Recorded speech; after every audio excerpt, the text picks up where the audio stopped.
trespassed against us, and lead us not into temptation, but deliver us from evil. For thine is the kingdom, the power, and the glory, forever and ever.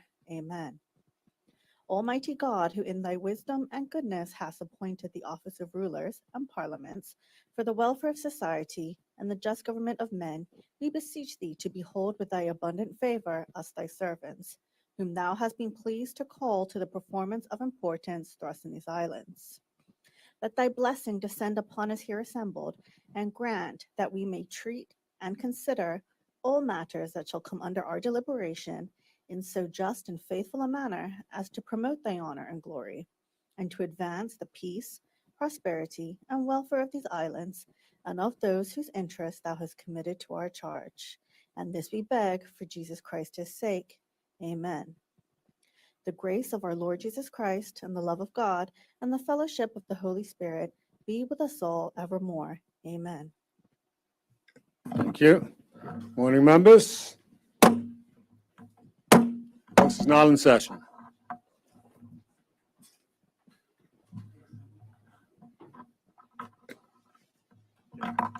Confirmation of minutes. Members, the minutes of the 24th of February have been circulated. Are there any amendments or corrections? There are none.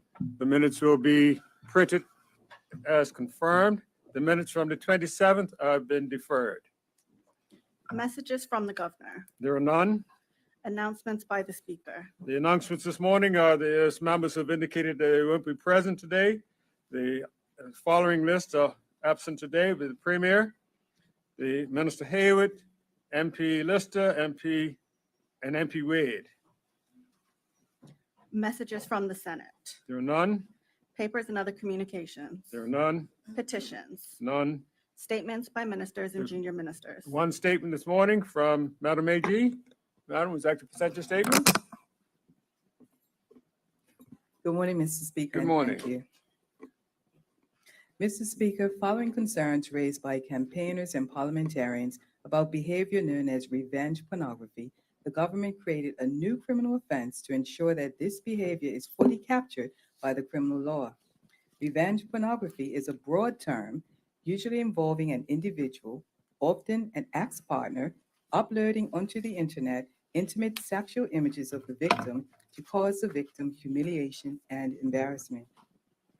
I rise today to inform this Honorable House that the Criminal Code Amendment Non-Consensual Sharing of Intimate Images Act 2021 received royal assent on the 11th of June 2021, and the Non-Consensual Sharing of Intimate Images, aka Revenge Porn, sections 199A to 199E, were inserted into the Criminal Code from 15 June 2021. When legislators consider changes to criminal justice legislation, they often face the question of whether the changes will prevent people from committing crimes. Mr. Speaker, I have been advised by the Director of Public Prosecutions and am pleased to report that in the 18 months since the introduction of those sections, there have been few incidents of this type brought to her attention for a decision on prosecution in relation to adult offenders. Unfortunately, the DPP reports that there has been an uptake in complaints among our young people since the onset of the COVID-19 pandemic, which are just recently coming to light.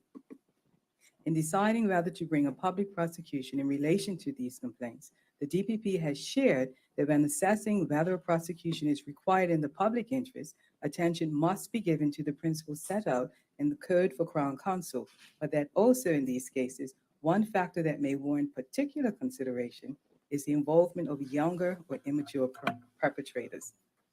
Children may not appreciate the potential harm and seriousness of their communications, and as such, the age and maturity of suspects should be given significant weight, particularly if they are under the age of 18. Mr. Speaker, the consequences of our children involving themselves in this type of behavior results in them being exposed, humiliated, embarrassed, or cause reputational damage. Undoubtedly, the stress and trauma imposed on the victims of such acts and their families can be far-reaching. Globally, in the gravest of cases, affected persons have contemplated, attempted, or committed suicide because of the associated distress and embarrassment. In some circumstances, the threat to distribute intimate images is intended to cause alarm to other affected individuals, not only harm to the person recorded in the intimate image. Whatever the likely or intended harm, once intimate images have been shared digitally, I'm having a hard morning, without consent, it is difficult or impossible to contain them from spreading like wildfire. In preparation for prosecutions that may result, the DPP has ensured that the Crown Counsel in her department are appropriately trained.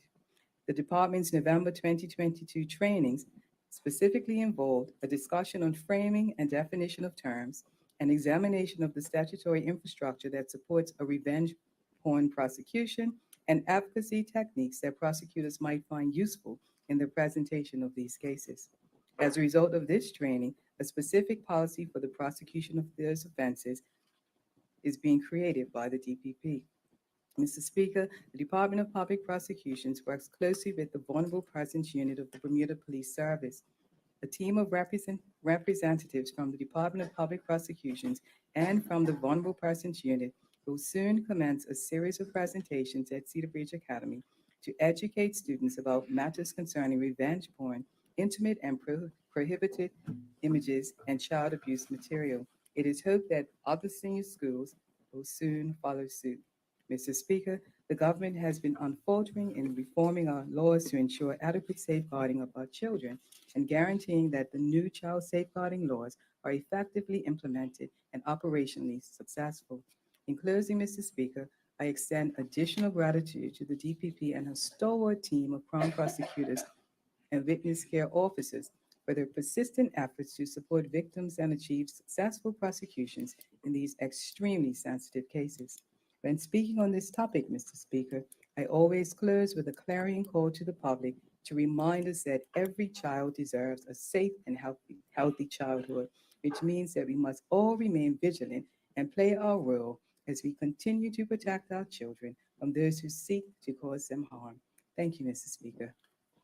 Thank you, Madam AG. Members, that's the only statement for this morning. Reports of committees. There are none. Question period. Question period? Yes. Madam AG, the opposition leader has a question for you. First of all, I'd like to say I support you 100%. Just a couple of questions. Can you provide details on the Internet Crimes Prevention Team? And does the team have the ability to troll the internet and identify victims without them being reported? This is my first question. Madam AG. I have no information to share with the House this morning about the Internet Crimes Prevention Team, but I can certainly undertake to provide that for the member. Supplementary? Thank you. And my second question is, Second question, supplementary. hang on. My second question. Okay.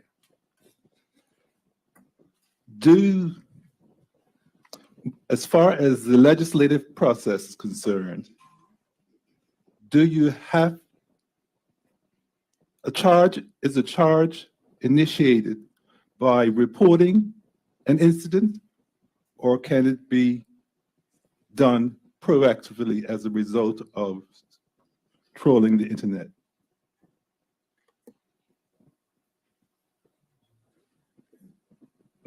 I'm just trying to wrap my brain around what the member may be trying to ask. I think what you're trying to get to, is, does a complaint have to be made, or if the authorities see a site, can they act on it? When the information is provided to the DPP, she will determine whether charge will be laid. But there's no trolling of the internet that operates outside of that I'm aware of. Supplementary? Third question?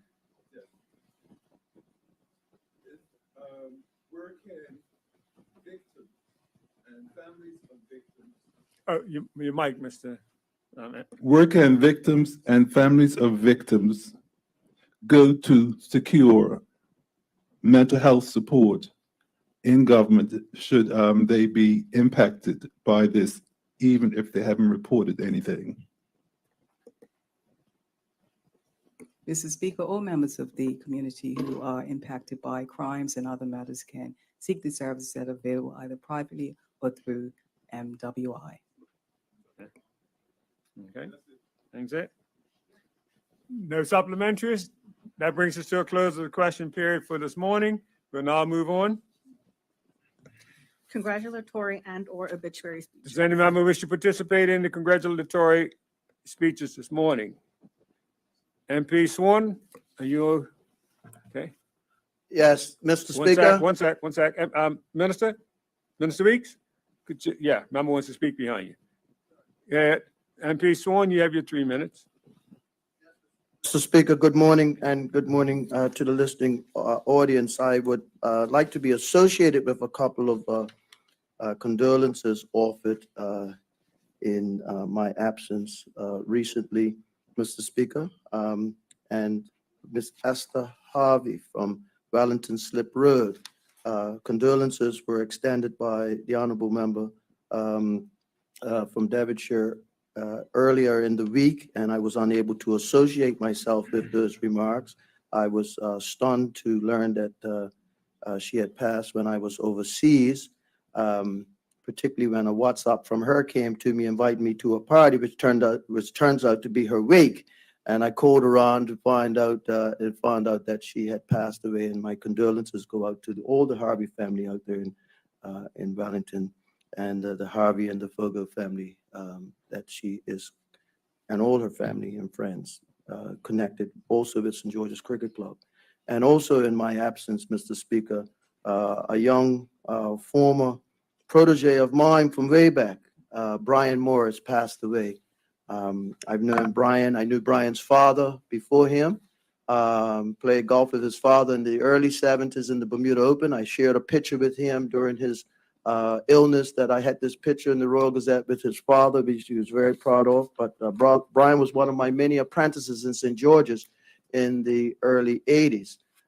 He was an apprentice golf course superintendent, but transitioned over to the golf side, the golf operations side of it, and has done a sterling job. I was proud to have introduced him to the golf industry. I'm proud to be associated with Mr. John Mason, the late Mr. John Mason, of whom he was very close with, as well as myself, who was a major influence in my life.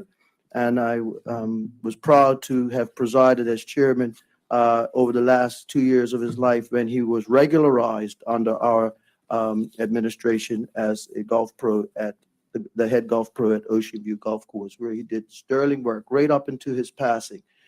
He was spearheading the Louis Raphael Kid Corbin tournament that we held in 2015. And within 3 days, he had secured sponsors, made all the arrangements, trained his assistants how to carry on. And I was assured by O.J. Pitcher, one of his mentees, that he will carry forth that tournament. And Brian showed us how to live in the face of adversity. And may he rest in peace. And may his spirit, his one love spirit, permeate throughout the land. I'm sorry to have missed his funeral, but I'm glad Mr. Hollenshead was able to carry my remarks forward at the funeral. Thank you, Mr. Speaker. Thank you, honorable member. Does any other honorable member wish to make a contribution at this time? MP Ming, you have your 3 minutes.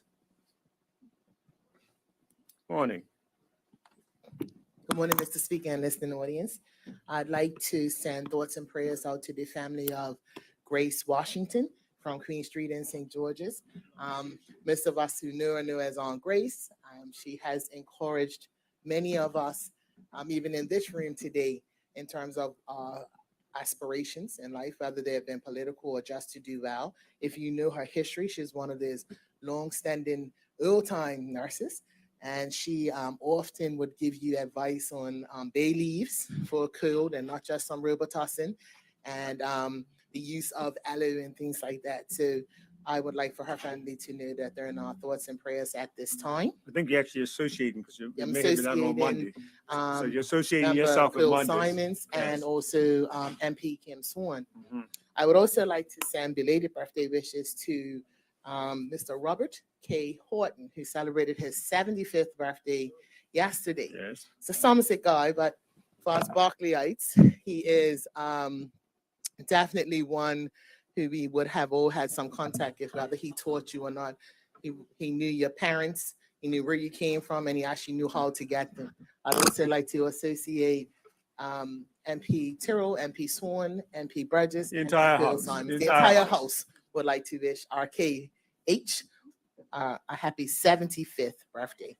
And while I'm on the same Horton tip, Mr. Speaker, I'd like to congratulate the recipients of the Black History awardees on Saturday evening at the Hamilton Princess Hotel. And that would be Dr. Deronda Green, Miss Ellen Kate Horton, Mr. Randolph Horton, and of course, Mr. Robert Horton. Mhm. They were acknowledged for their years of education and what it is that they've brought to our children, our students, and the fact that they have clearly a passion for what they do.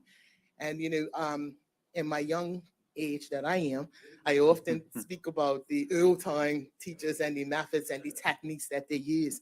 And I feel like they are truly reflective of that period in my life of using an abacus, the continuum fingers, because these were some of the teachers that we never ever forget.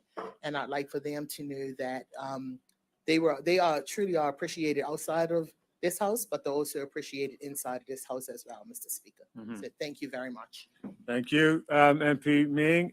MP Keynes, Good morning, Mr. Speaker. good morning. Mr. Speaker, I would like to offer condolences to be sent to the family of Mr. Gary Edwin McNeil Simmons. He was bus driver for a number of years, Mr. Speaker, and a member of the Salvation Army Church. On a stalwart in our community, you could see his friendly face on the bus for many years. He was a stalwart in the Salvation Army, Salvation Armies, and he will be a significant miss to our community. Would like for words of condolence to be sent to his family. And on a lighter note, Mr. Speaker, I'd like to say happy belated birthday to our whip, Mr. Tyrrell, who celebrated his birthday yesterday, Mr. Speaker. Mhm. Thank you. Does any other member wish to make a contribution?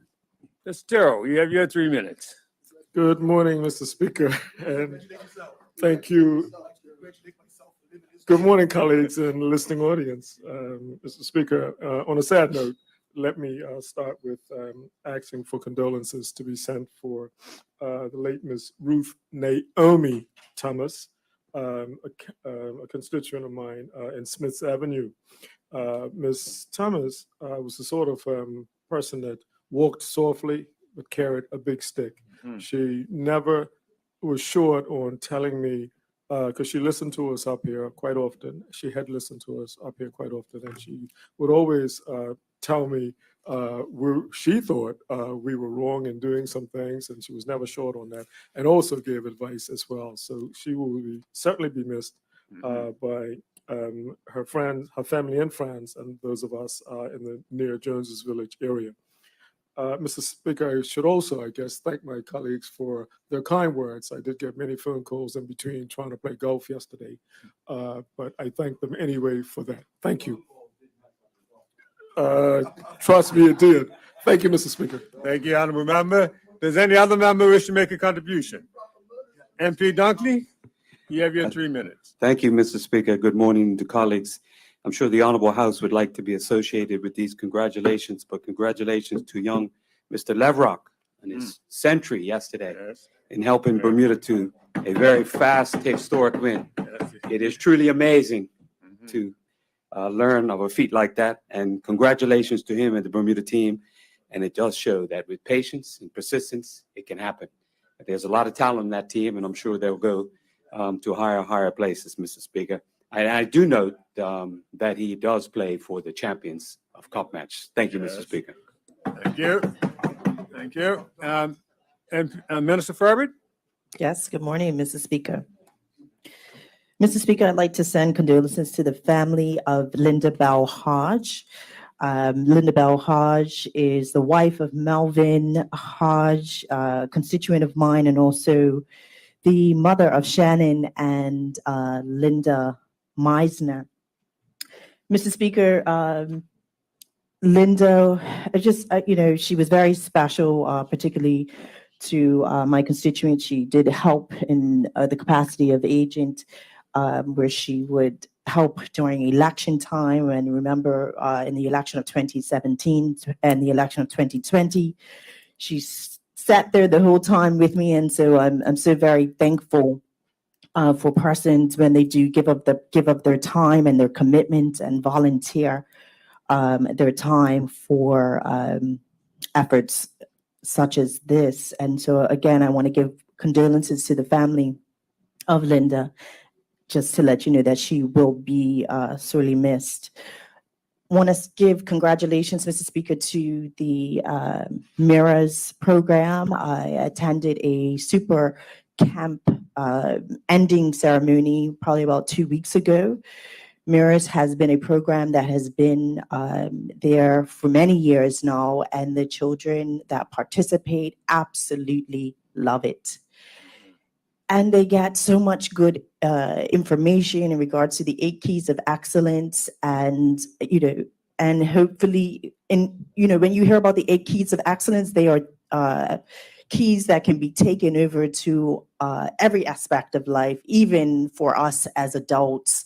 I think we should be reminded daily what those 8 keys are, which help with progression of success in anyone's life. So I just want to say a big congratulations to the Mirrors team. They are volunteers. You'll see signs over our island of Mirrors requesting for volunteers to come and help. I encourage anyone who may have the time to be able to volunteer your time to help the Mirrors program out. Again, this program, Mr. Speaker, people pay thousands of dollars to attend. And so we are very grateful as a country that we are able to offer this to our children and our parents at no cost to them. And so we just want to give a big congratulations to the Mirrors team and cohorts. Thanks, Thank Mr. you. Speaker. Thank you, Minister. Does any other member wish to make a contribution at this time? None other? Before we move on, I'd just like to add my remarks to those that have been expressed today, to the honorees for this year's Black History Month that is sponsored by the Princess Hotel, to the Horton family, and to Dr. Dorinda Green. The comments that are expressed this morning surely expressed the feelings that was felt in the room on Saturday night at the event. So I just want to be associated and offer my public congratulations to each one of them.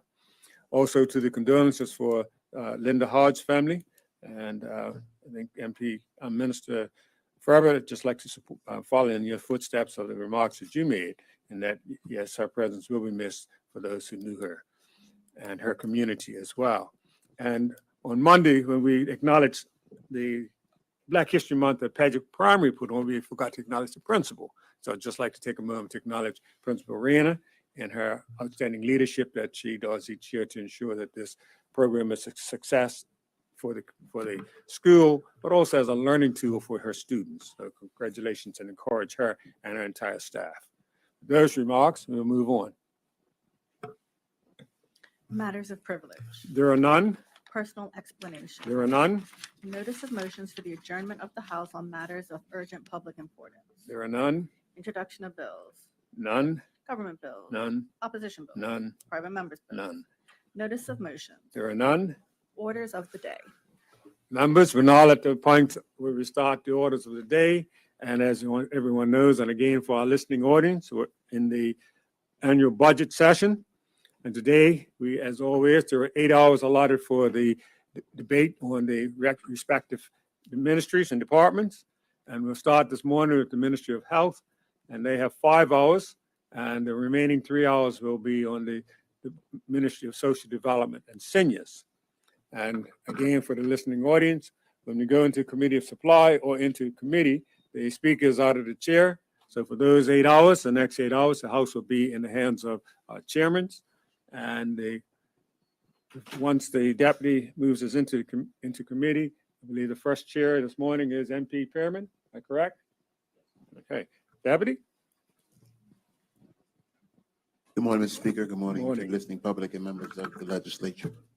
Speaker, I move that the House do now resume in Committee of Supply to consider the estimates of revenue and expenditure for 2022-2023. Are there any objections? There are none. Mr. Pearman?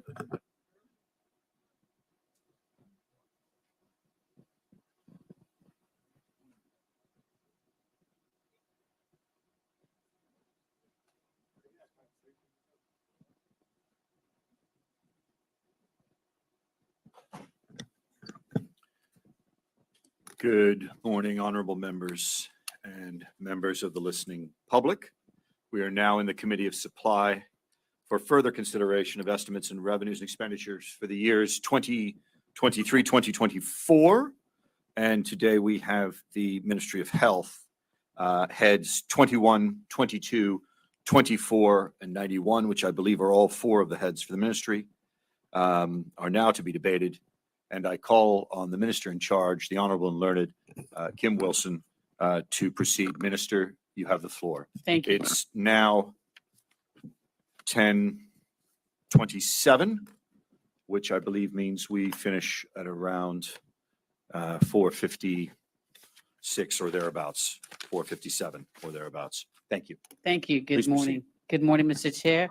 Mr. Chair, I move the following heads, namely Head 21, Ministry of Health Headquarters, Head 22, Department of Health, Head 24, Hospitals, and Head 91, Health Insurance, to be now taken under consideration.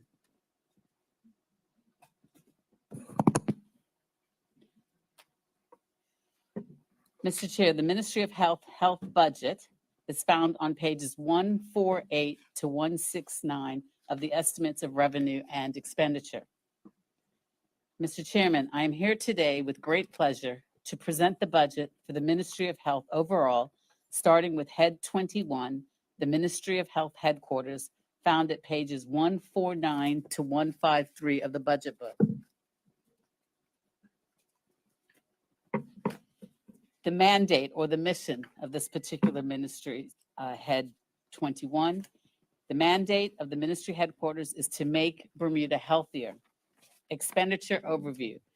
Mr. Chairman, a total of $10,309,000 has been allocated for Head 21 headquarters for the 2023-2024, which represents a decrease of $5,581,000 or 35% over the original budget of 2022-2023. Much of the change is due to the lifting of the public health emergency in November of last year. This means the ministry is no longer required to provide the services and manage the mitigation measures needed to control and contain the COVID-19 virus. The Pandemic Response Unit has been largely stood down, and the ministry is re-engaging with the community, focusing on its numerous public health services and activities. Mr. Chairman, although COVID-19 remains a global health emergency, according to the World Health Organization, and is a highly infectious disease in our community, in Bermuda, we have taken advantage of our impressive vaccination rate to resume our lives. However, we remain vigilant and aware of the potential impact of COVID-19 on our vulnerable populations as we move to this new normal. I will now speak on each of the programs and business units, Mr. Chairman, under this particular head. General. Mr. Chairman, the program 2101 comprises 12 FTEs and a budget largely dedicated to grants administration, the implementation of universal health coverage, health disaster coordinator, and accounting services.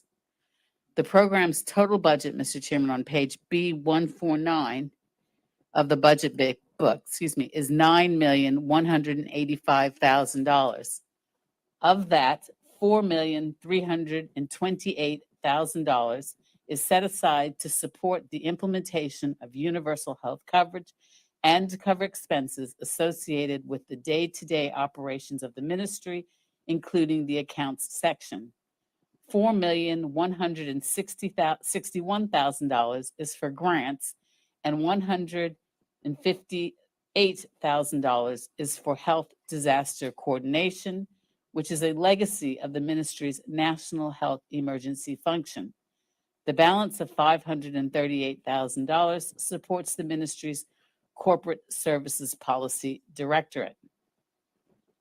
Mr. Chairman, under Business Unit 31000, General Administration, the government is committed to strengthening our health system to bring about healthy people and healthy communities, which is a multi-year journey towards delivering universal health coverage, or UHC, for necessary healthcare services. The aim is to ensure that all residents of Bermuda have access to essential quality health services when they need them without suffering financial hardship. With a focus on integrating health services across the continuum of care, that is public health, mental health, acute and post-acute care, and community services, the implementation of UHC will seek to contain healthcare costs as well as employ prevention and health promotion strategies to produce better health outcomes. This transformation to UHC requires the strategic planning of upcoming projects and ongoing engagement with key stakeholders to ensure decisions and actions impacting UHC are patient-focused and timely. Excuse me. For this, there is an allocation in the ministry headquarters budget in the amount of excuse me. For this, there's an allocation in the ministry's headquarter budget in the amount of $1,463,000 to establish a program management office, and hereinafter I'll refer to that as the PMO, Mr. Chairman, for the delivery of UHC, and a further $900,000 for consultants. This is in addition to an allocation of approximately $534,000 for health promotion and wellness in the Department of Health's budget. Mr. Chairman, the PMO will manage the coordination, implementation, execution, and integration of all projects associated with the work streams in 2023, 2024, and beyond to accelerate changes towards universal health coverage. The PMO will also support the transitional governance structure whose purpose is to facilitate the engagement of the many and wide-ranging health system participants through stakeholder working groups and forums. The PMO will comprise a program director, communications coordinator, project managers, and business analysis, with funding set aside for subject matter experts as necessary. The ministry currently has 2 project managers assisting with the UHC implementation and will seek to build further capacity within the public service via knowledge sharing and hands-on experience managing UHC-related projects. Mr. Chairman, the UHC Steering Committee, which was established in 2021, is presently focused on 3 building blocks of overall health system strengthening, namely stewardship and governance, healthcare service delivery, and healthcare financing. The steering committee comprises representatives of several government departments, as well as the Bermuda Health Council, the Bermuda Hospitals Board, the Bermuda Medical Doctors Association, Bermuda First, and patient representatives. The steering committee confirmed the following foundational projects for 2022-2023. Namely, the establishment of a national digital health strategy, agreeing our starting points, and with the assistance of the Joint Strategic Needs Assessment, integrated essential care pathways mapping, which is the first 1,000 days, as well as the chronic kidney disease, build a new pan-system governance model, and options for consolidating the government health insurance funds. Mr. Chairman, work has commenced on these projects, with some close to being completed either in whole or in part. The overall purpose of the Project Management Office is to deliver support communications, and coordination for all of the UHC projects and work streams to more rapidly advance health system change. Mr. Chairman, in the 2023-24 budget year, working with the UHC Steering Committee and the stakeholder working groups and forums, the Ministry of Health will look to build on the progress made in the current year, and in the process, we will do the following: identify and prioritize opportunities to improve care provisions and access along the care pathways already mapped, and work on additional care pathways, including a mental health care pathway to ensure equitable access to needed health services. Identify and prioritize opportunities for health system cost savings out of the care pathways already mapped. Identify opportunities to improve the government's health insurance funds. Identify alternative funding models which can be used to shift away from a fee-for-service payment model and towards an incentivized outcomes-based model. Build on the anticipated outputs of the National Digital Health Strategy to formulate the implementation plan for the procurement of an infrastructure build on the integrated care record system, and leverage the results of the Joint Strategic Needs Assessment, determining the appropriate metrics to start tracking in order to best monitor and measure performance on our population health needs, and developing an implementation plan to address data gaps. Mr. Chairman, the ministry is aware that certain projects, such as updated national health accounts, are needed to progress components of UHC, and we will work closely with and support the relevant agencies. The overall aim remains to create a more efficient and value-driven health system where our residents enjoy better health outcomes. We must all commit to doing what we can to live a healthier life. Living healthier lives reduces the burden of Bermuda's health system and produces economic benefits. Mr. Chairman, the Ministry of Health cannot achieve health system transformation alone. For that reason, in the upcoming budget year, the ministry will complete the setup of the transitional governance framework envisioned by the 2021 UHC roadmap.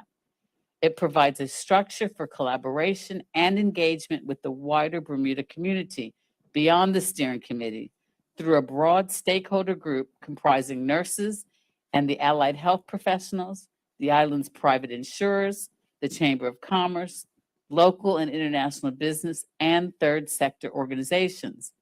This structure includes the following: working groups and forums for stakeholders, the Clinical Senate, health financing, health insurers, health advocacy, and service providers. The Clinical Senate began to meet in January, and the ministry anticipates inviting stakeholders to join the remaining groups in the coming weeks. This ends my presentation, Mr. Chairman, of item 31000, General Administration. Mr. Chairman, regarding Business Unit 31015, Grants Administration, I'd invite you to turn to page C18, which lists the Ministry of Health grants to several agencies providing essential frontline services to aid public health and social assistance, and also a grant for health education. The total budget for the business unit is $4,161,000. And these grant funds are allocated as follows, Mr. Chairman. $3 million for the Lady Cupid Compassionate Association, or the LCCA, to cover overseas medical care for uninsured and underinsured persons. $1 million for the Bermuda Health Council. $6,000 for the Sexual Assault Response Team, which, combined with $55,000 for additional nursing services, will result in a total grant of $61,000 for the SART team, which again is the Sexual Assault Response Team, and $100,000 for the Dr. Barbara Ball Scholarship. Mr. Chairman, please note that the final approved estimate book will reflect the total of the $61,000 for SART on the grants page, again, page C 18, which currently shows a grant of $6,000. Accordingly, the grants total on that page will be amended from $4,106,000 to $4,161,000. This change will fix an entry by the ministry that incorrectly included $55,000 for nursing services within the headquarters salaries, although there is no FTE associated with these services. So page B150, Mr. Chairman, will also be amended accordingly. Charities and other key agencies provide the Ministry of Health with supporting services that are vital to the community and complement the ministry's mandates. The LCCA, the Bermuda Health Council, and the Sexual Assault Response Team are all critical services and are fundamental to the success of the ministry. The Bermuda Nursing and Midwifery Council is being transferred to the Bermuda Health Council and as such is no longer included in the grants budget. The LCCA as an organization has been a part of the Bermuda community since 1932. In the 1950s, the LCCA began assisting residents who needed to travel abroad for medical treatment not available in Bermuda. Today, the LCCA administers the Patients Overseas Financial Aid Program, working with residents with limited or no ability to pay to find the right solution. The 2023-24 year will see an increase in funding for the LCCA from $2,500,000 to $3 million. And this is to cover the cost associated particularly with exceptional cases, and that is cases involving medical treatment where the costs are greater than $50,000. In 2021-22, exceptional cases cost $3,070,000, and in the current year, they are forecast to cost $3,024,000. The increase in funding of $500,000 will better ensure that the LCCA is able to cover necessary costs in fulfilling its mission to assist those with insufficient health insurance. Mr. Chairman, also included in the grants budget for the 2023-2024 year is $100,000 in funding for the Dr. Barbara Ball Scholarship. The Ministry of Health will once again award the Dr. Barbara Ball Public Health Scholarship annually to Bermudian students with proven financial need, seeking careers or professional development in public health. Mr. Chairman, the scholarship is offered to honor Dr. Barbara Bertha Ball, who was the first-born Bermudian woman to practice medicine in Bermuda and a tireless champion for people's rights. The Dr. Barbara Ball Scholarship is offered for a range of healthcare fields of study that benefit public health directly and which are a priority for public health needs in Bermuda. This scholarship was last awarded in 2020, but was interrupted due to the demands of the pandemic. The scholarship is an important facilitator to encourage and support the young people of Bermuda to join the healthcare workforce. The awarding of this scholarship is in direct alignment with the current Bermuda Health Strategy strategic principle that states strengthening our healthcare workforce. As never before, we need to encourage our young people with careers in the health and care sector because the pandemic has underlined the importance of attracting and retaining healthcare professionals. In addition, Mr. Chairman, Bermuda has an aging population with associated healthcare needs, including a high burden of non-communicable chronic diseases that we are seeking to prevent and treat. Furthermore, participants in the Signature Schools Health and Social Care Pathway to be offered at the Barclay Institute will benefit from assistance in assessing higher education. Another grant recipient, Mr. Chairman, is the Bermuda Health Council. Mr. Chairman, I want to highlight the work of the Bermuda Health Council, which is a quango under the Ministry of Health. The council receives operational funds in part from the ministry grant and is positioned to continue to advise and make recommendations to the Ministry of Health system madams. The Bermuda Health Council's mandate is to regulate, coordinate, and enhance the delivery of health services.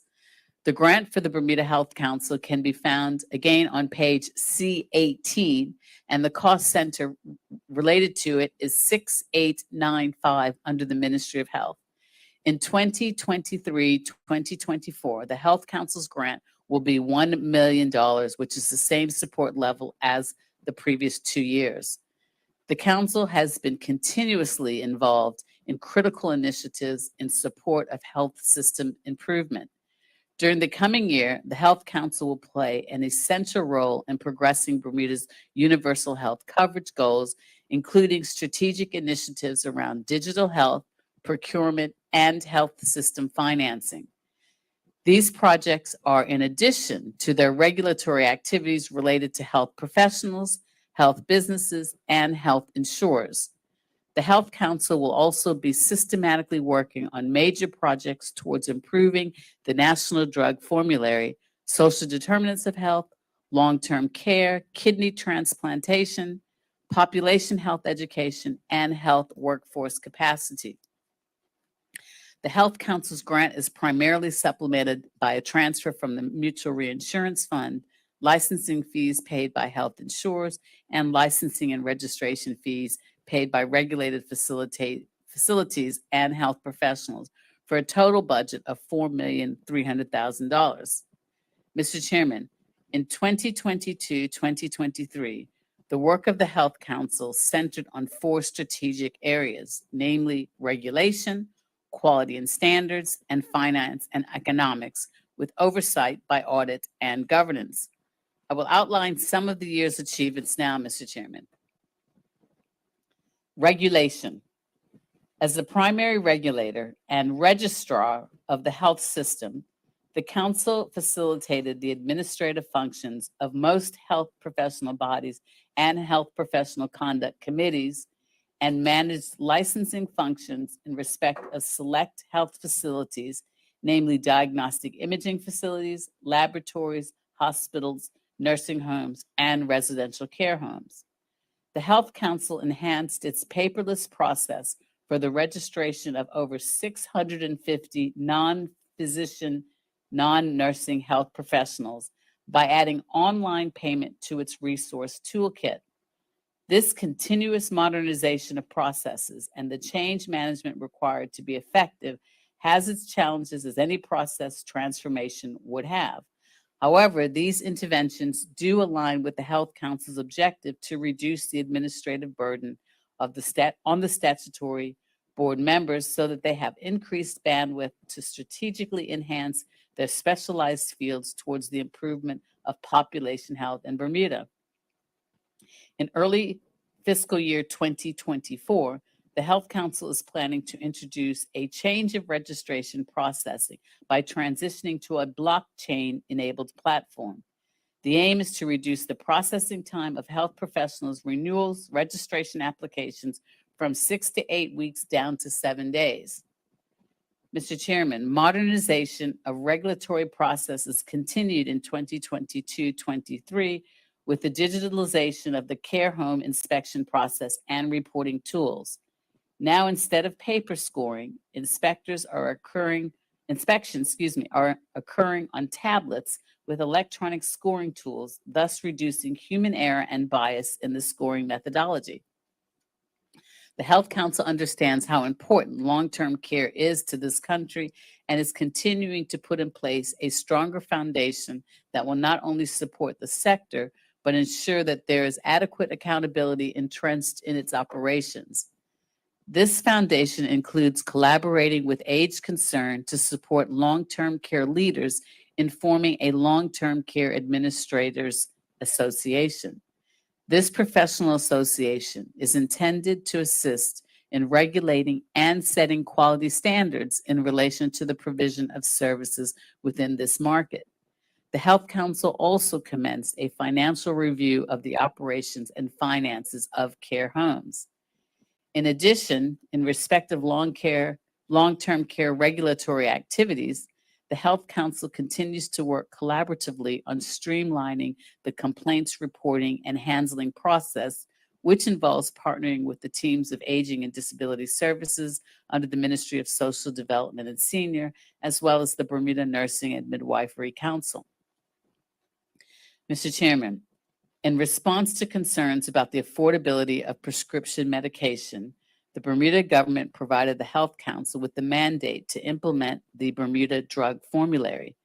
The goal of this work is to ultimately create a more cost-effective prescription medication market by setting the prices of select medications, monitoring compliance with regulating prices, and negotiating the price at which medications are imported. An example of this, Mr. Chairman, is the formulary including oral antivirals for COVID-19 and setting a maximum price for consumers to pay for these therapies. With price regulation, we are avoiding what some countries have seen as intentional price gouging related to COVID-19 products and services. The Health Council continues to review the medication list with the Pharmacy and Therapeutics Committee to identify opportunities to improve the prescription medication offerings of Bermuda. It continues to be imperative that we stay ahead of the curve when it comes to having an efficient prescription medication marketplace. Mr. Chairman, turning now to quality and standards. Within its goal to enhance the integrity and thus use of local health system data, in fiscal year 2022-2023, the Health Council finalized the development of unique patient identifiers for individuals and national provider identifiers for healthcare businesses and professionals.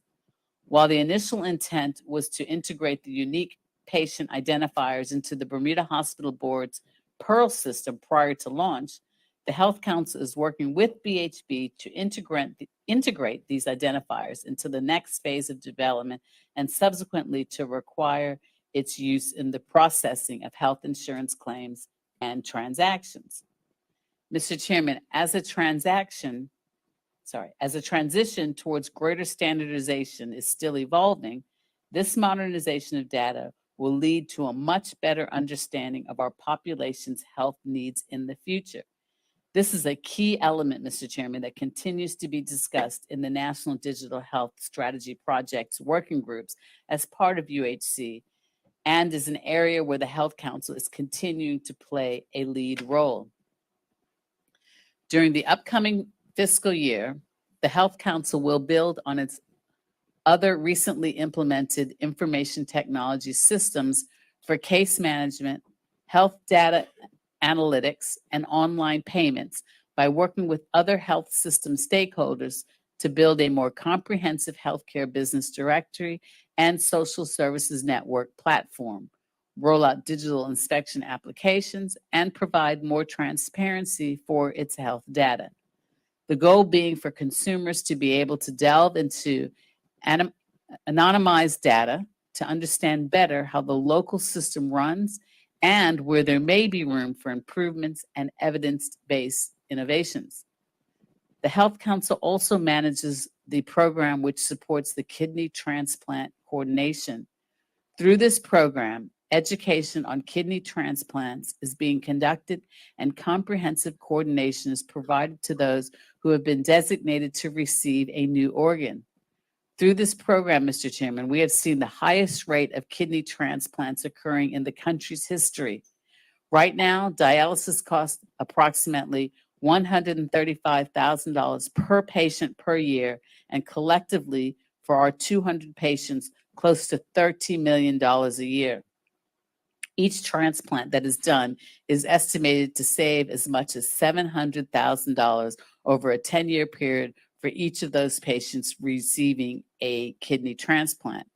In the current fiscal year, the program saw 6 individuals transplanted, resulting in an anticipated health system savings of more than $4 million from this year's cohort alone. This is the type of savings that can be reinvested in public health programs, leading to improvement of Bermuda's disease profile and better aging of the population over time. Mr. Chairman, a big part of the efforts of the team have been to streamline the ability of persons to serve as live organ donors. Like many countries, There is a long way to go to increase the likelihood of individuals donating organs to family and friends, but the work is being put in to boost this using best practices from multiple other countries. In concert with the work of improving organ donation, I am pleased to report that the Health Council is investigating the expansion of global partners that will be cost-effective in delivering these surgical procedures, as well as the possibility of such services being delivered here on island. Bless you. Mr. Chairman, the Health Council recognizes the larger goal to improve the quality of life of the residents of this country. As such, budget allocations being spent on programs, staff, and other resources is strictly for the purposes of creating opportunities for saving the health system money or improving the lives of the population in a cost-effective way. Under that premise, the ministry is working with the Health Council to update legislation that would make those short and long-term goals more achievable within today's modern healthcare climate. Turning now, Mr. Chairman, to the financing and economics. The Health Council continues to enhance its National Health Accounts reports process. These reports detail total health system expenditure during each year. As the standards change around how finances should be accounted for within a health system, the Health Council is working with internal and external stakeholders to make sure that our numerical comparisons are in line with the rest of the world. During the year, the Health Council continued to regulate the prices of standard health benefit services. The pricing of these services continues to be guided by the Resource-Based Relative Value Scale, or RBRVS's structure. The prices are kept up to date on an every 3-month process with releases to community providers happening every 6 months. The VS's structure is also used in guiding fair reimbursement practices for insurers and fair pricing practices for providers. The intent in the future is to stabilize this methodology in practice and then move towards stabilizing and regulating how co-payments are charged within the delivery of services. The current issue with co-payments is that the optics of high co-payments are linked to individuals delaying their care and thereby leading to longer-term health complications and avoidable costs in the healthcare system. The intent is to ensure access to the right care at the right time for all people without the introduction of healthcare disparities. Excuse me. Understanding the spend that takes place within our health system is an important variable in understanding where there are opportunities to be more efficient or opportunities to take on new innovations and progressive challenges. The Health Council has a structure for reviewing such opportunities through its health technology assessment process. This process includes a scrutiny of peer-reviewed research and market literature from around the world, an analysis of local utilization and demand data, and a discussion by local experts on potential advantages and disadvantages of change. The Health Council has worked closely with the Pan American Health Organization on the health technology assessment process and is also in the process of adding the calculation of quality adjusted life years to its cost assessment portfolio. The Health Council in 2023-24 will continue to refine this process so that there is a more evidence-based decision-making involved in the financing of local health care. Mr. Chairman, in 2022-23, the Health Council has advocated for legislative changes necessary to finalize the standardization of the medical and dental charges, to update the BHB fee regulations, and make changes to the standard health benefits regulations to allow them to work better for the broader health system in a modern context. In addition, the Health Council continued to work on updates to legislation for more significant penalties and accountability factor facility licensing requirements. Mr. Chairman, I am pleased to report with resources no longer focused on the public health emergency, the ministry is working with the Health Council to advance these priorities in 2023-24. There's a lot of work to be done as the health system faces an uncertain future of global headwinds, but updates to existing legislation will allow for a much better opportunity to steer through the pending challenges of an aging population, an unstable global economy, a heavy burden on chronic illness, and an increasing demand for acute care services due to violence and accidents. Mr. Chairman, turning now to the audit and governance.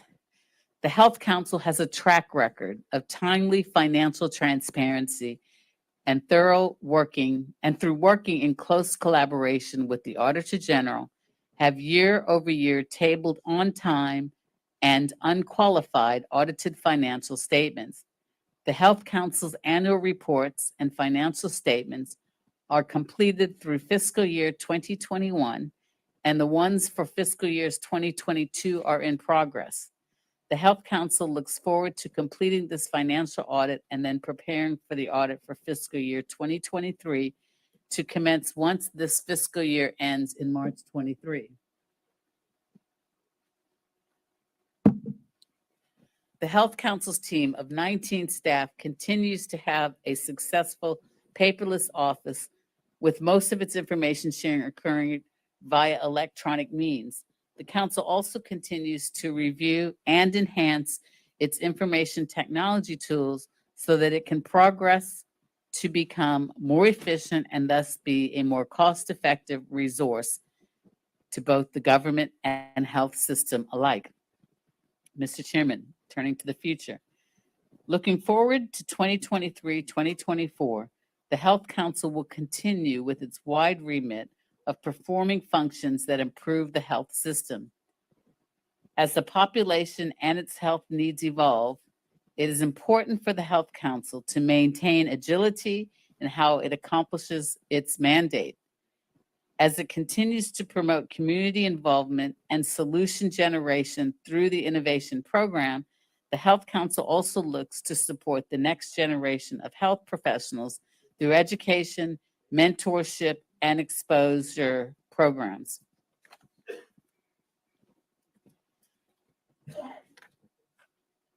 This past year, the Health Council hosted 5 interns to support its work and give them opportunities for skill development and exposure to possible career paths. Of note, Mr. Chairman, for 2023-24, the Health Council will carry on its work to create more structure and planning for long-term care support frameworks that are effective in reducing risk and preventing disease, identify ways to better manage healthcare financing, listen to the concerns of the public, and ensure that patients, providers, and businesses are afforded fairness, privacy, and protection in their dealings. This ends my presentation, Mr. Chairman, of business item 31015, grants and administration. Turning now, Mr. Chairman, to corporate services and national health emergency. This can be located at Business Unit 31020 and 31020 Corporate Services and 31997 National Health Emergency. Mr. Chairman, the estimated budget for Heads 21 Corporate Services Unit is $538,000. This unit comprises the ministry's policy directorate and the staff that work closely with me as minister, as well as the senior management team, to undertake research and assist with the development of policy and regulations. As with other sections in the ministry, the resources have now shifted from the pandemic to the more regular business of the ministry, and we have planned a very busy legislative agenda for 2023-2024. The budget allocation for what was known as the National Health Emergency is $158,000. This unit, Mr. Chairman, undertakes critical health disaster coordination for the ministry and is a legacy of our pandemic experience, which highlighted the need for planning and preparedness. In 2022-23, The ministry improved its standing with respect to the Pan American Health Organization's Plan of Action for Disaster Risk Reduction, moving from satisfying 1 out of 6 indicators to satisfying 4 out of 6 indicators. In 2023-24, one of the work streams is to successfully accomplish the remaining indicators and thus be better positioned to manage the public health risk associated with disasters and extreme weather emergencies. That completes my presentation, Mr. Chairman, of 31020 corporate services and 31997 national health emergency. This also completes my remarks, Mr. Chairman, on all the business units under the program entitled General. The second program under Head 21, Ministry of Headquarters, is the Office of the Chief Medical Officer. Mr. Chair, I invite you to look at pages B149 to B153 of the Estimates of Revenue and Expenditure, which specifically speaks to the Office of the Chief Medical Officer. Program, Mr. Chairman, 2102 under Head 21 is the Office of the Chief Medical Officer, or OCMO, found at pages B149 of the budget book. Its total budget for fiscal year 2023-2024 is $1,124,000, which funds 2 business units, namely 31030 Healthcare Registration and Regulation and 31040 Epidemiology and Surveillance Unit. The office ordinarily consists of 8 FTEs and 1 part-time consultant pharmacy inspector. With the lifting of the public health emergency last November, most of the staff assigned to work with the Office of the Chief Medical Officer have returned to their substantive roles. The incident command structure is working to document the lessons learned during the pandemic.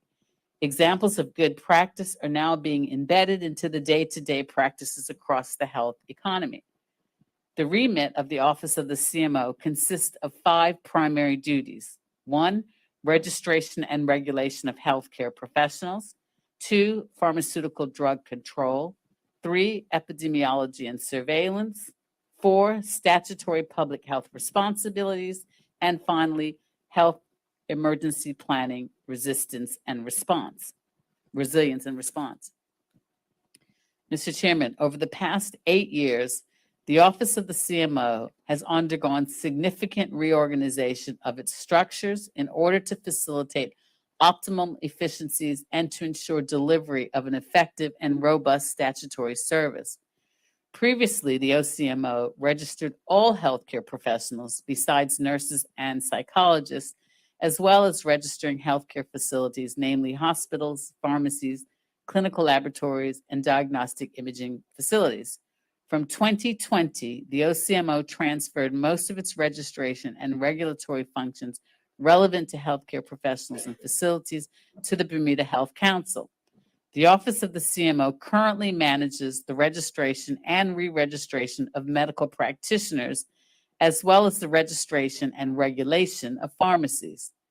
The OCMO also provides administrative support to the Bermuda Medical Council, and the CMO is an executive officer of the Bermuda Medical Council.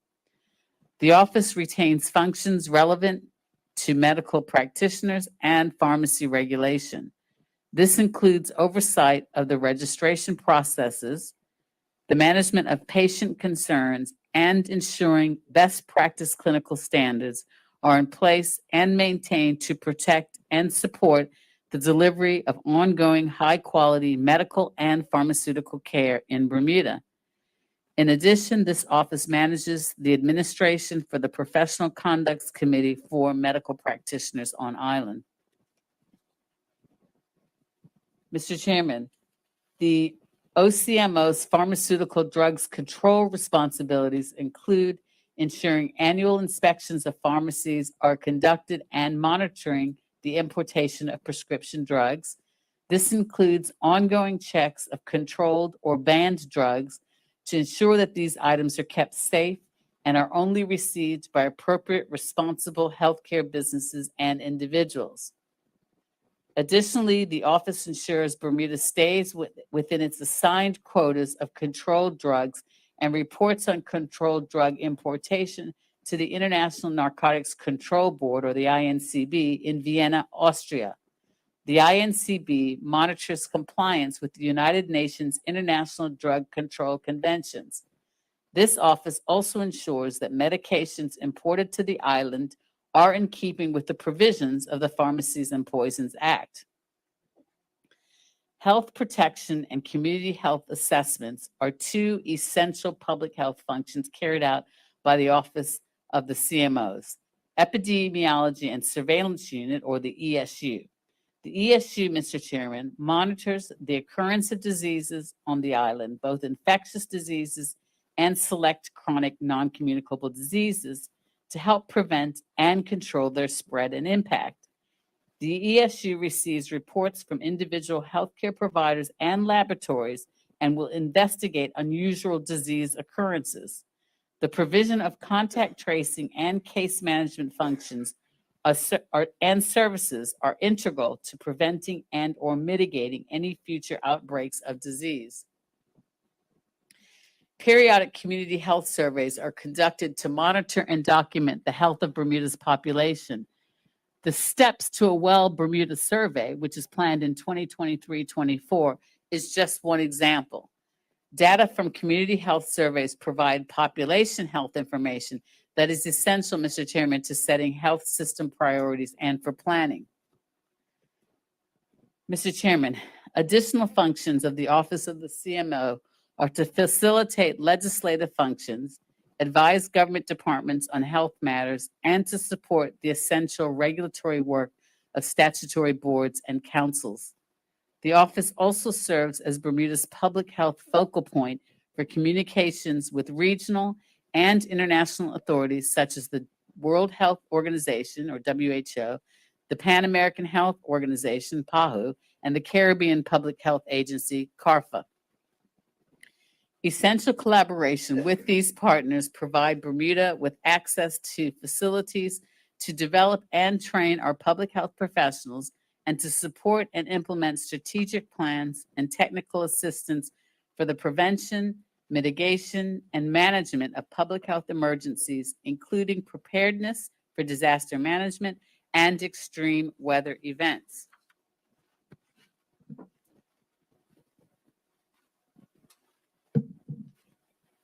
Mr. Chairman, the Office of the CMO is developing health emergency plans. In the past year, this team provided services to care for oxygen-dependent patients who require uninterrupted power supply during the hurricane, as well as developing and executing a polio outbreak plan. This was well received and positions Bermuda to be able to deal with outbreaks like this in the future.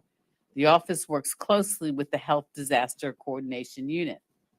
In 2022-23, the Office of the CMO led the development of Bermuda's first Joint Strategic Needs Assessment. This is a critical part of our progress towards universal health coverage as it helps to set out our starting points. This work brought together all parts of Bermuda's health system and included a focus on the social determinants of health and was supported by the UK's Health Security Agency. The result of this assessment will help understand the priorities for action and form the baseline for improvements over the coming years. And Mr. Chairman, I will be providing further information to the honorable members in due course concerning the Joint Strategic Needs Assessment and the findings of that. Mr. Chairman, in the Office of CMO, the budget of $645,000 is allocated to healthcare registration and regulation. Over the past year, the section has ensured the administration of a variety of professional services relevant to the more than 200 registered medical practitioner professionals, processed over 130 requests for controlled pharmaceutical drug license requests, and completed more than 50 pharmacy inspections. The registration section continues to meet its performance targets by publishing accurate healthcare professional registers and supporting the professional statutory boards in their registration and complaints handling responsibilities, duties, and efforts. For the fiscal year 2023-2024, $479,000 is budgeted for the work of the Epidemiology and Surveillance Unit. Again, Mr. Chair, ESU. Capacity building in public health has been supported by CARFA, PAHU, and Public Health England since 2020 and has assisted the staff of the ESU as well as staff in the Department of Health to meet the challenges of preventing and controlling emerging diseases such as the novel coronavirus pandemic and in managing outbreaks of vaccine preventable diseases such as whooping cough. These organizations have also supported us in the management of non-communicable diseases like diabetes and cardiovascular diseases through the HEARTS initiative.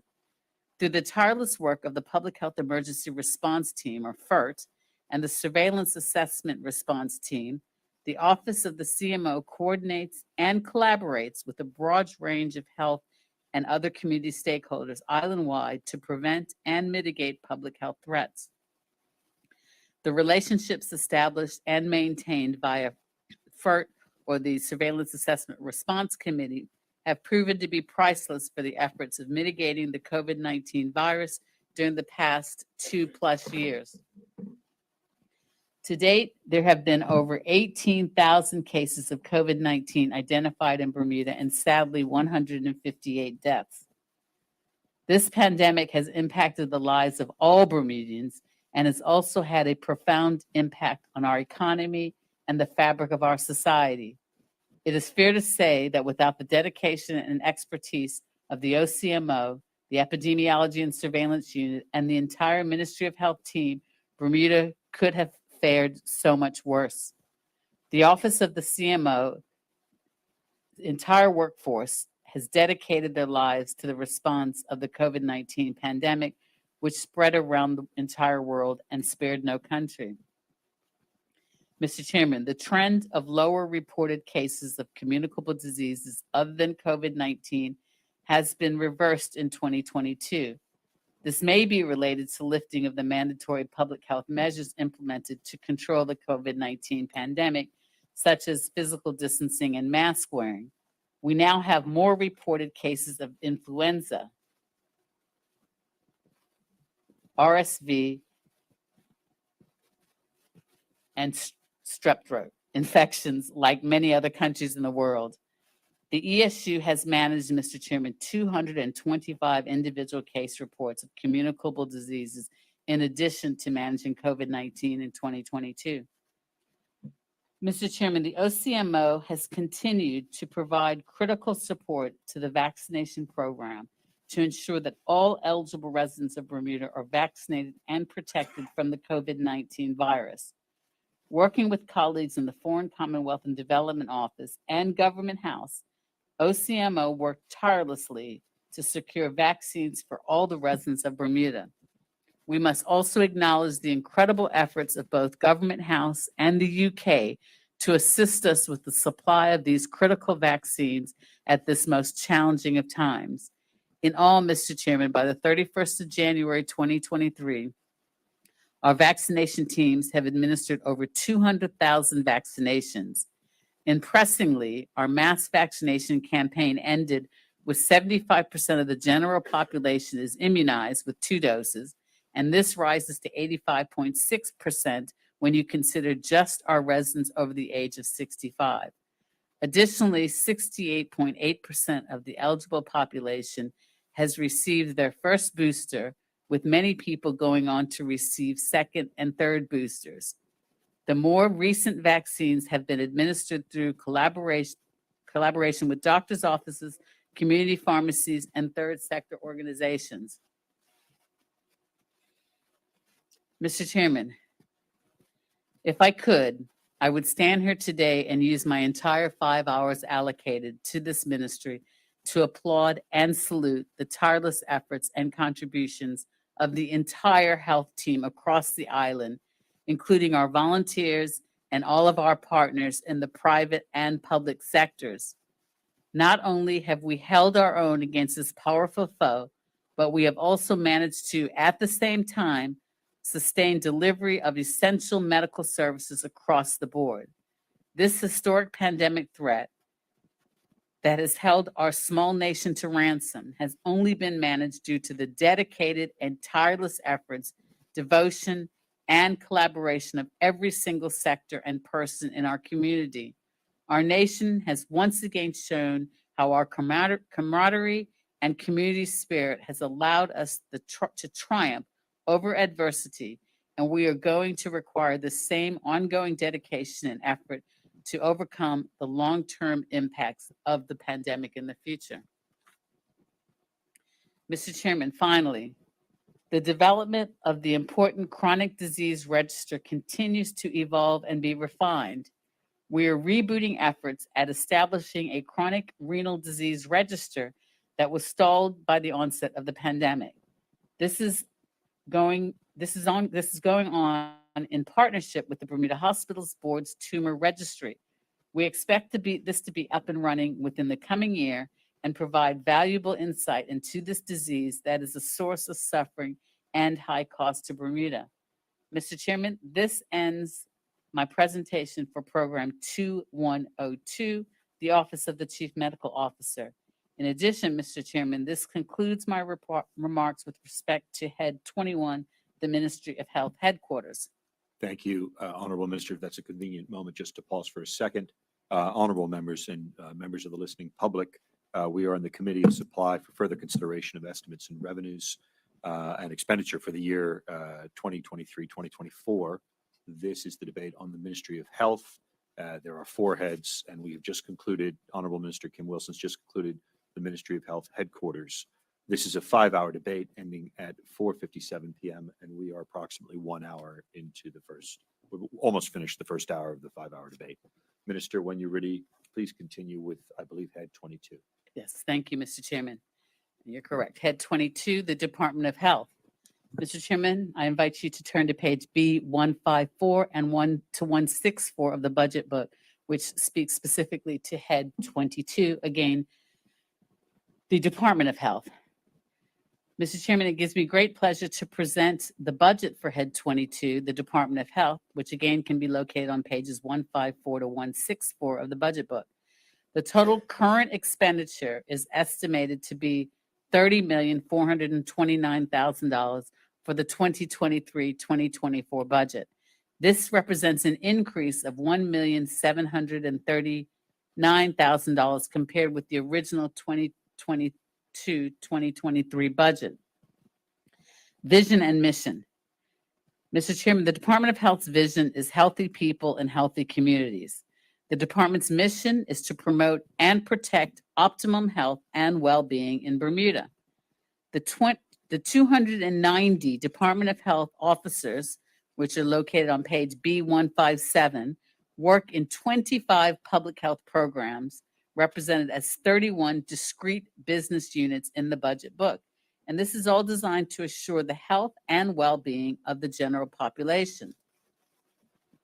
Mr. Chairman, the Department of Health Section 2205 Administration comprises the business units of administration, health promotion, comprehensive school health, and child care regulations.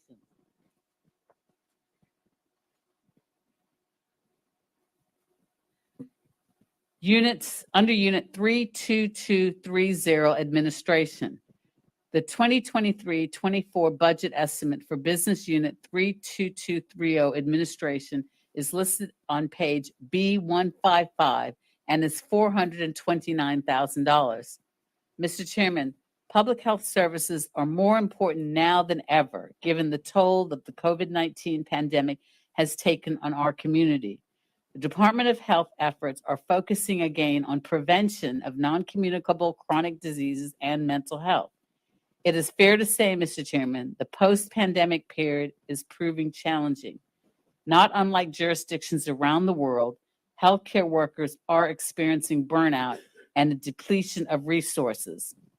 Added to that, as the House will well be aware, are issues with physical plant of the Hamilton Health Center, also known as the Victoria Street Clinic. The Department of Health officers are highly engaged in work towards the universal health coverage and the first 1,000 days integrated care pathway work, which was a throne speech initiative. They will also collaborate with the Ministry of Education's Signature Schools learning pathways as far as reasonably practicable, as these are all meaningful and impactful projects for public health and equity. Head Business Line 32240, Health Promotion. Mr. Chairman, the 2023-24 budget estimate for the Health Promotion and Wellness Business Unit of the Department of Health listed at Cost Center 32240 on page B155 is $534,000. Mr. Chairman, the Health Promotion and Wellness Program develops and implements policies, programs, and products that will promote health and wellness in the community in collaboration with public health partners. Health Promotion annually sponsors 2 Department of Health initiatives, namely Public Health Week and Celebrating Wellness. Public Health Week 2022, the theme was Public Health Begins With You. Events during the week focused on health equity, mental health, public health careers, and the Public Health Awards. The multi-stakeholder panel discussion was on the topic Health Equity in Bermuda, Build Back Better. According to the Robert Wood Johnson Foundation, I quote, "Health equity means that everyone has a fair and just opportunity to be as healthy as possible. This requires removing obstacles to health such as poverty, discrimination, and their consequences, including powerlessness and lack of access to good jobs with fair pay, quality education and housing, safe environments, and health care," end of quote. The COVID-19 pandemic had severe and far-reaching repercussions for health systems, economies, and societies. As people grapple with these health, social, and economic impacts, mental health has been widely affected. Recognizing this, Health Promotion offered through Dr. Jana Otterbridge the bespoke session, "What's Your Mental Health Story?" An exploration of selfhood and steps forward. Participants were encouraged to increase their understanding of their thoughts, behaviors, bodily sensations, and emotions, and explored mental health and how early experiences may set the trajectory for their current lives. The other highlights included careers in public health and the Public Health Awards. Public health professionals are involved in everything from identifying diseases to creating public policy. Now more than ever, most of the world has witnessed firsthand a public health crisis, and there will be no shortage or demand for well-trained public health professionals. The Careers in Public Health Career Fair goal was to allow the public to find out more about the potential opportunities there are in public health. Every program in the Department of Health was represented, and staff provided interactive and informational booths to educate attendees. The Public Health Awards ceremony recognized individuals and organizations whose contributions played a significant role during the COVID-19 pandemic. The winning organization was the Bermuda Red Cross, and the winning individual was Sakina Usher, and she's the supervisor of the clinical lab at the Department of Health. We are thankful for the dedicated hard work of all those who served in any capacity in the fight against COVID-19. Mr. Chairman, a journey of 1,000 miles begins with a single step. And in 2023-24, a portion of the increase in funding for the Department of Health is earmarked for health promotion and wellness initiatives. The Commit to Change brand will be used for an intensive social media campaign that will feature testimonials from Bermuda residents who will share their lived experiences with mental illness and/or challenges from non-communicable diseases, encouraging the audience to commit to a specific change, just one thing that is important to good health. The Commit to Change campaign goal is to encourage residents to make commitments towards healthy living. These changes do not need to be big, but they need to be consistent. Small steps help us create valuable habits, which help us to achieve big goals.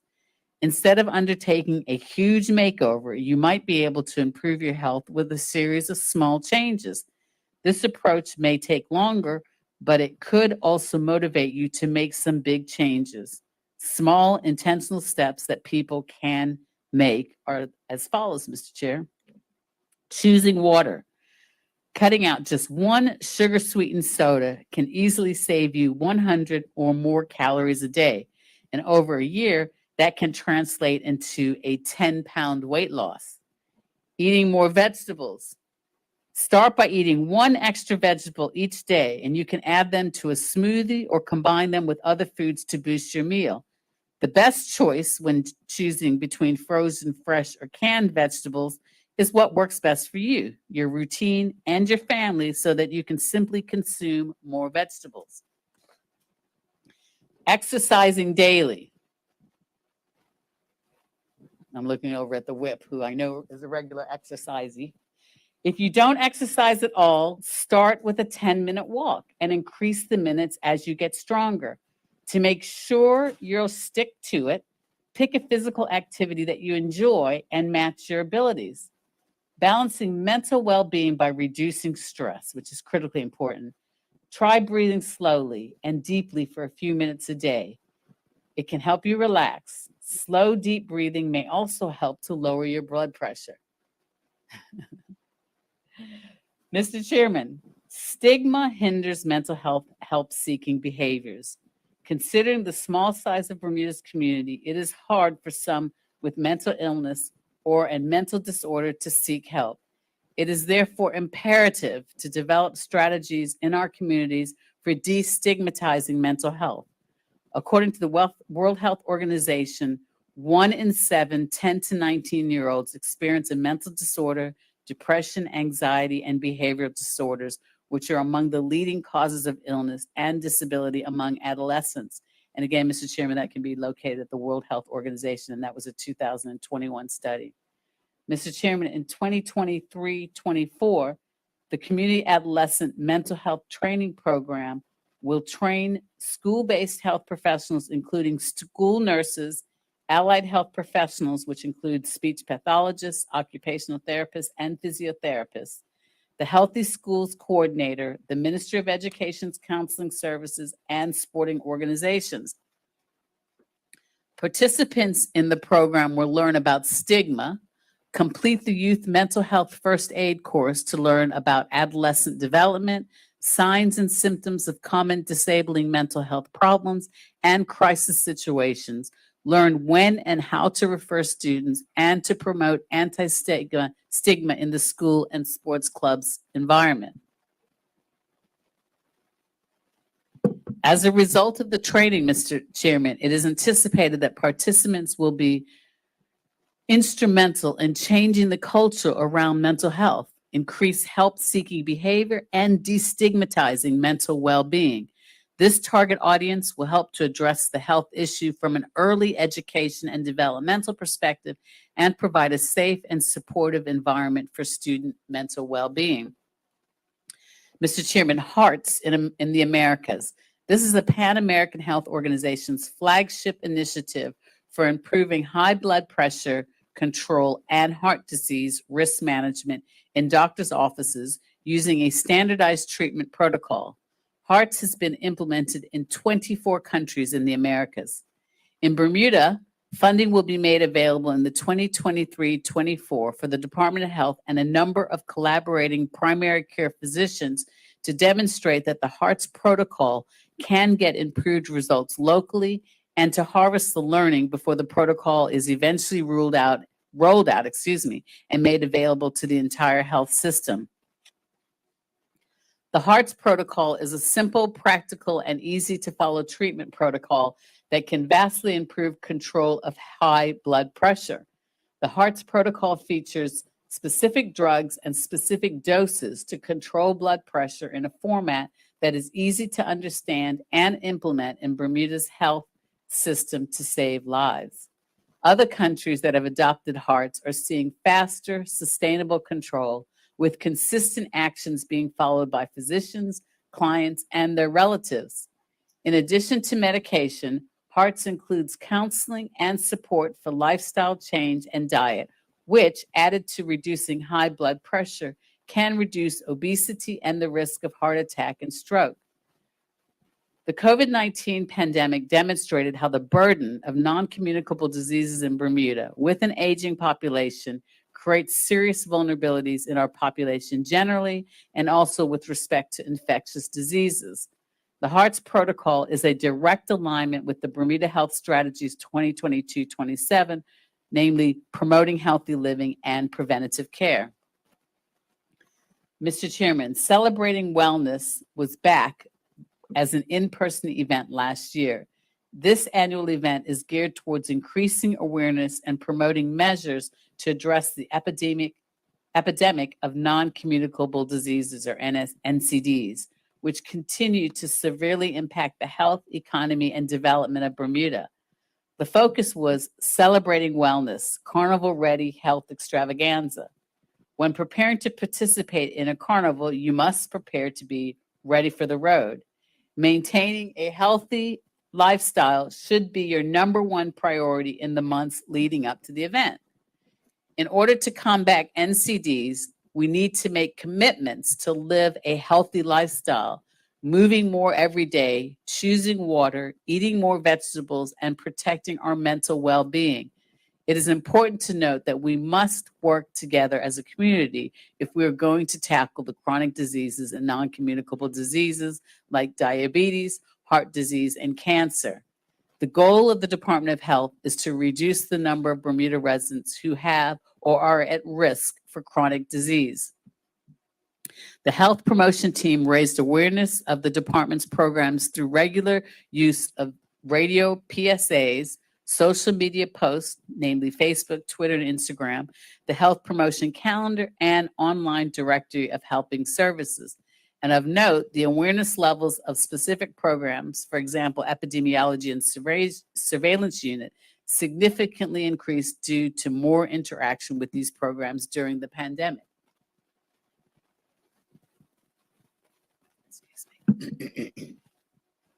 Last year, Mr. Chairman, the Government of Bermuda's Employee Wellness Committee, a collaboration between the Departments of Employee and Organizational Development, Health and Communications, focused on mental health and well-being under the theme Nurturing the Whole Self. The whole self encompasses mental health, physical health, social health, and emotional health. When we stop and take the time to care for our whole selves, mentally, physically, socially, and emotionally, we reduce our stress levels and boost our self-esteem, which generally makes us feel better and happier. When we take better care of our whole self, we can perform better and help the people we love. The Virgin Pulse Go, or VPGO program, provided employees with a holistic health and well-being journey at work and beyond by empowering, inspiring, and engaging them to make small, achievable changes in their regular routine. Over 600 government employees access the evidence-based tools and resources that support their health and well-being. Employees made substantive gains in the areas of physical activity, nutrition, and well-being. The 2023-24 budget estimate for the Nutrition Services Business Unit 32110 on page B154 is $202,000. Nutrition Services is both a sub-program of Community Health and a sub-program of the Health Promotion and Wellness Unit because there is both a clinical component, namely infants that are failing to thrive, and a population-based component. Nutrition Services is committed to providing sustainable nutrition community programs to connect, engage, and strengthen the community's awareness of strategies to improve healthier lifestyles and healthy eating. In 2022-23, Mr. Chairman, Nutrition Services was incorporated wholly into the Health Promotion Unit with just one nutritionist dietitian. In 2023-24, this sub-program will be refortified with 2 officers, reflecting the ministry's renewed emphasis on health promotion and prevention. This accounts for part of the department's increase in funding for the upcoming fiscal year. This year, Nutrition Services partnered with the Grow, Eat, Save workshop, Department of Parks, local judges, non-governmental agencies, and sponsors to present the Bermuda Parish Gardening Competition. The project aimed to encourage gardening in each parish, inclusive of any skill level, garden size, or individual or group submissions. Engagement in this competition celebrated the excellence of gardening, recognized the passion of growing food, and worked towards sustainability. 64 persons entered the competition, with 34 successfully completing submissions for awards. Participants included submissions from all 9 parishes and 13 schools. The Grow, Eat, Save program continues in partnership with facilitator Chaplain Santucci, the Bermuda Agriculture Group, community volunteers, and sponsors. Participation remains high as members of the community seek sustainable food opportunities and alternatives to feed themselves and their family. In 2022, the Grow, Eat, Save program had 48 graduates who completed 8 weeks of virtual classes and participated in 5 months of practice planting sessions to gain practical experience and skills. The original number of the registrants was 98 persons, showing the ongoing demand for this program and the desire to gain knowledge and skills to successfully cultivate affordable, nutritious food. Performance measures indicate 68% increased consumption of 5 servings of fruits and vegetables, the minimal servings known to reduce certain health risks by participants. Growing your own food means healthier diets. Mr. Chairman, the gardening extension class had 63 persons register in the 3 months of virtual classes on gardening topics put in place to support graduates. The February 2023 class currently has 45 persons registered for the Grow, Eat, Save gardening sessions to be completed in April. The Grow, Eat, Save program and the Bermuda Parish Gardening Competition will feature again in 2023-24. Another health promotion and wellness activity is the Complete Health Improvements Program, or CHIP. The first session, held in June 2022, had 11 graduates from 17 persons enrolled. The second session in October 2022 had 13 graduates out of the 19 that were enrolled. For the second session, group improvements included weight loss, waistline inches lost, decreased blood sugar, and decreased cholesterol. Performance measures indicate 100% increase in consumption of 5 servings of fruits and vegetables for all participants. The nutrition sub-program is partnering with the Department of Statistics for the Department of Financial Assistance in updating the food cost estimates for the lifespan of infancy to adulthood.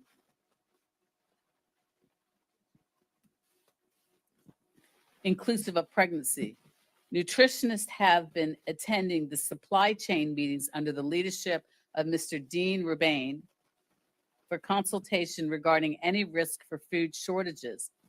Recommendations from these food security meetings highlight the need for local sustainable food strategies supportive of a contingency plan as the global issues continue to impact quality, quantity, availability, and affordability of the imported food supply.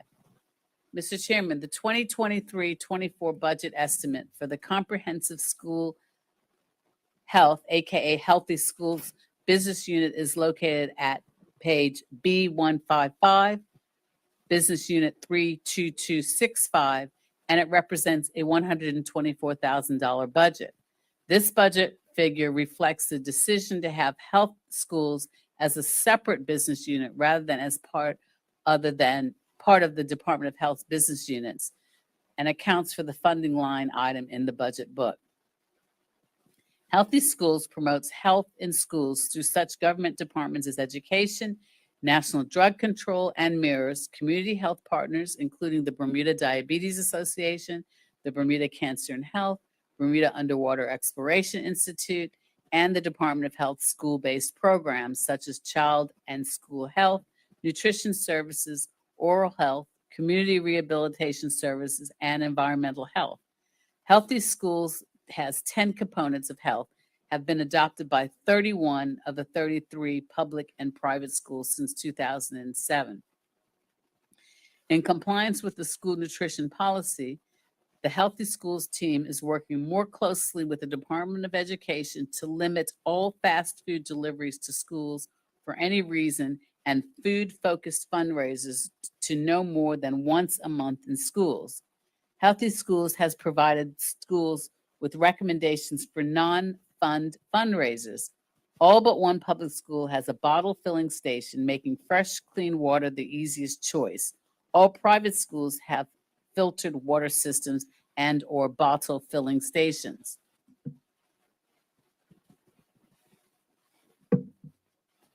Healthy Schools promotes a healthy lifestyle assembly in as many schools and camps as possible that includes discussions about the importance of adopting and maintaining healthy habits. In 2023-24, Healthy Schools will continue to work with the Department of Education's Curriculum Officer for Physical Education and Health to improve the completion of the fitness gram assessments for P5 to S4 students in terms 1 and 3. The purpose is to help students understand their own health-related fitness. Healthy Schools and the Department of Education's facilities manager, along with environmental health, will carry on working closely with school custodians and cleaning companies that clean schools to raise schools' environmental cleanliness standards through frequent cleanliness inspections. In addition, since 2020, Healthy Schools has been working with public and private schools to ensure optimum environmental health in schools by having schools reduce clutter in classrooms and other school areas and improve compliance to the Bermuda School asthma policy. Finally, Mr. Chairman, Healthy Schools has been coordinating out-of-school camps during all school breaks and after-school programs through the school year since the summer of 2021, providing public health updates and visiting camps to conduct surveillance and monitor safety and health standards in camps. Mr. Chairman, under business line 32290, child health regulation. Mr. Chairman, the 2023-24 budget estimate for the Child Health Regulation Business Unit 32290 is found still on page B155, and that budget, will be being provided to this unit will be $308,000.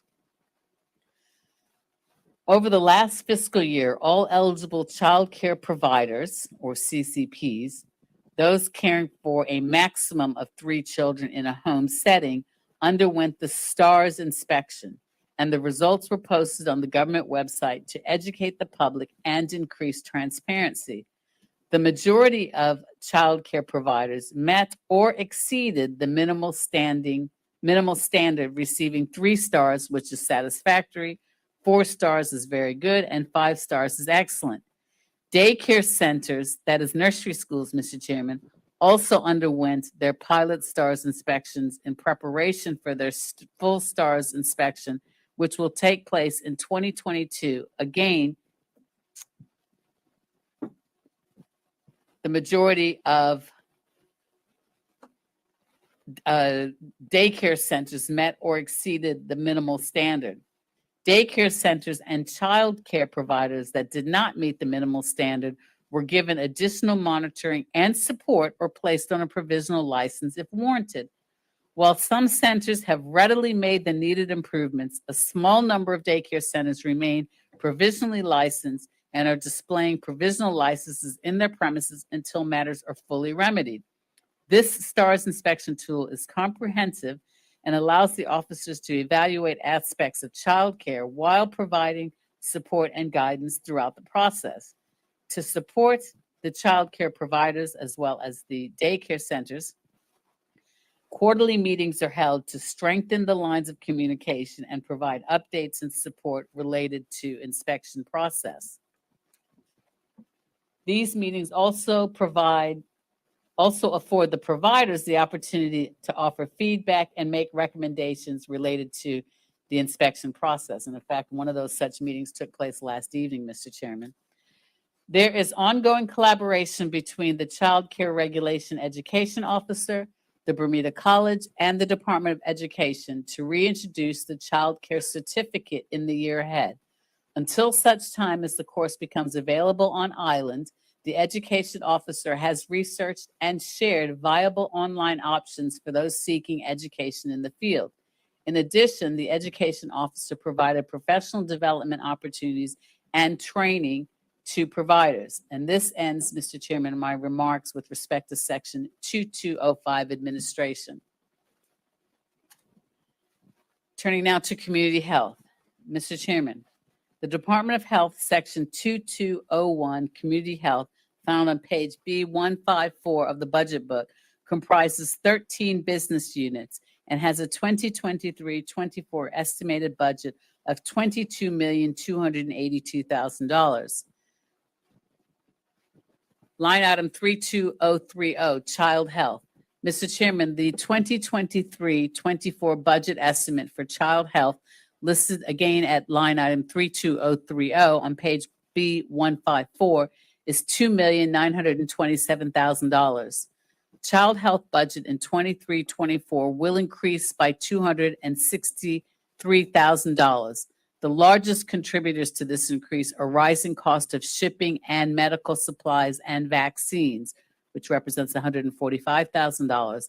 Funds have also been allocated for contractors at $91,000 who are working to digitize paper-based immunization records and helping to enhance school surveillance, which is a beneficial legacy from the COVID-19 pandemic.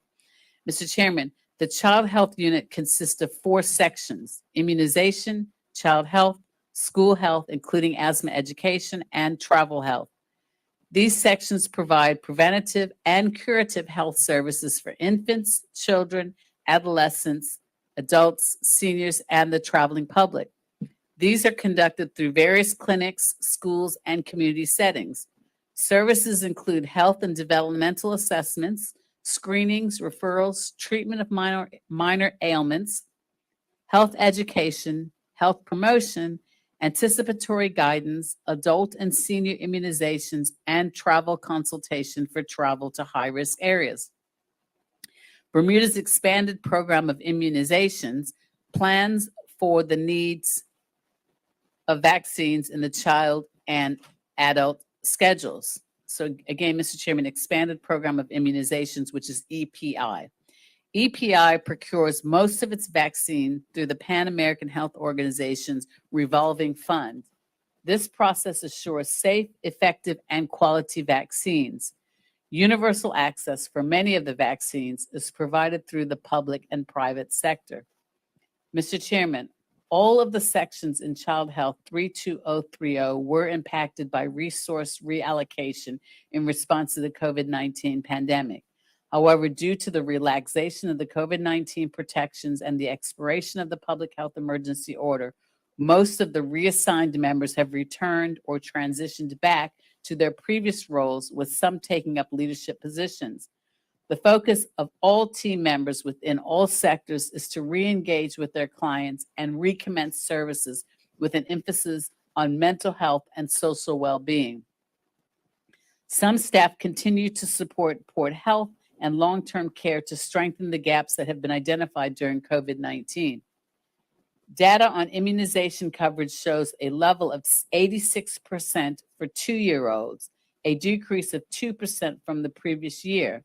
Despite challenges with the physical structure at the Hamilton Health Clinic, the team continues to provide adequate services to our clients and the community.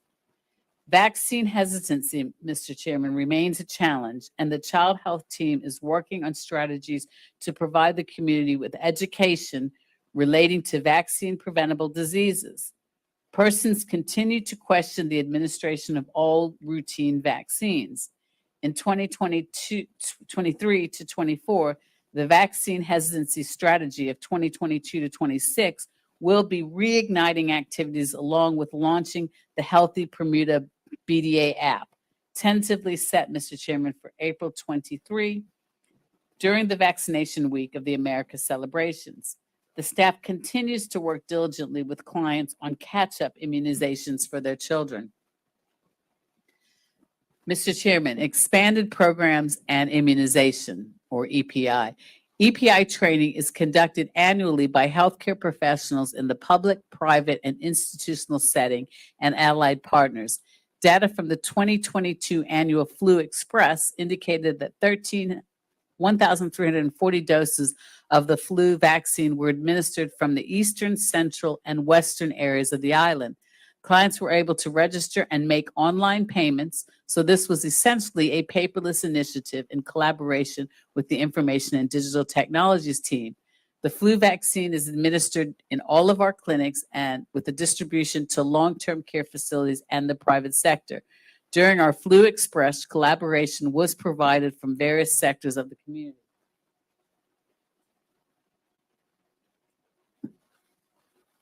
The Bermuda Immunization Information System continues to convert historical and current paper childhood immunization records into digital form. Electronic immunization registration continues to be used for the documentation of all vaccines in our clinics and the long-term care facilities. Mr. Chairman, the health visitors working in the child health unit have completed contact with 90% of all parents of newborns, and 85% of new mothers were screened for maternal well-being at 6 weeks. These were done primarily via telephone due to the high-risk COVID-19 restrictions and limited staff availability due to reassignments. As of September 22, 60% of health visitors are working within the unit and have restarted home visits for all targeted services, including 6 weeks. The department's health visitors play a critical role in providing services for all families with children under 5 years of age. They are considered key stakeholders in providing input into care pathways for the first 1,000 days initiative. Child protection and safeguarding remain a key focus. A health visitor representative has been earmarked for the Safe Lives Train the Trainer course of child safeguarding and national safeguarding strategy.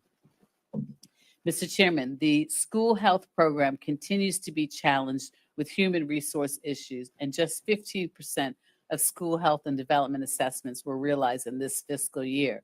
Of the screenings conducted, 33% or 86 of 5-year-olds were identified as overweight or obese. Whilst this data is based only on a portion of the cohort, approximately 52% or 257 of the target population, it is concerning. Factors contributing to these findings include diet, screen time, lack of physical activity, and a lack of health checks. Addressing mental health and well-being for families of the school-age population has and will continue to remain a priority. The school asthma education program and its services were disrupted by the pandemic. However, every effort is being made to recommence this work that pre-pandemic was conducted out by a Department of Health nurse assigned solely to the specialist role of asthma nurse. Travel health was negatively affected by global travel restrictions. However, since travel restrictions have been relaxed locally and abroad, the department has seen a marked increase in people traveling. There were approximately 743 travel consultations conducted in 2022 compared with 106 in 2021. Consultations on travel provide education on water, food, and vector-borne illness prevention to reduce the risk of Bermuda residents returning with infectious diseases. Under business line 32080, physiotherapy, and 32120, occupational therapy. Mr. Chairman, the 2023-24 budget estimates for physiotherapy listed again at business item 32080 and occupational therapy listed at business item 32120, both on page B154, or $1,128,000 and $1,016,000 respectively. Mr. Chairman, the remit of the Community Rehabilitation Services, Occupational Therapy, OT, and Physiotherapy, PT services is to maximize the functional potential of individuals with delays in normal motor development or with physical movement challenges. This rehabilitation service, which spans the age spectrum, is split into 3 teams: early intervention, school-based pediatric therapy, and seniors. The staff is comprised of 9 registered occupational therapists, 8 registered physiotherapists, 1 coordinator, and 1 team secretary that is also shared with the speech and language pathology service.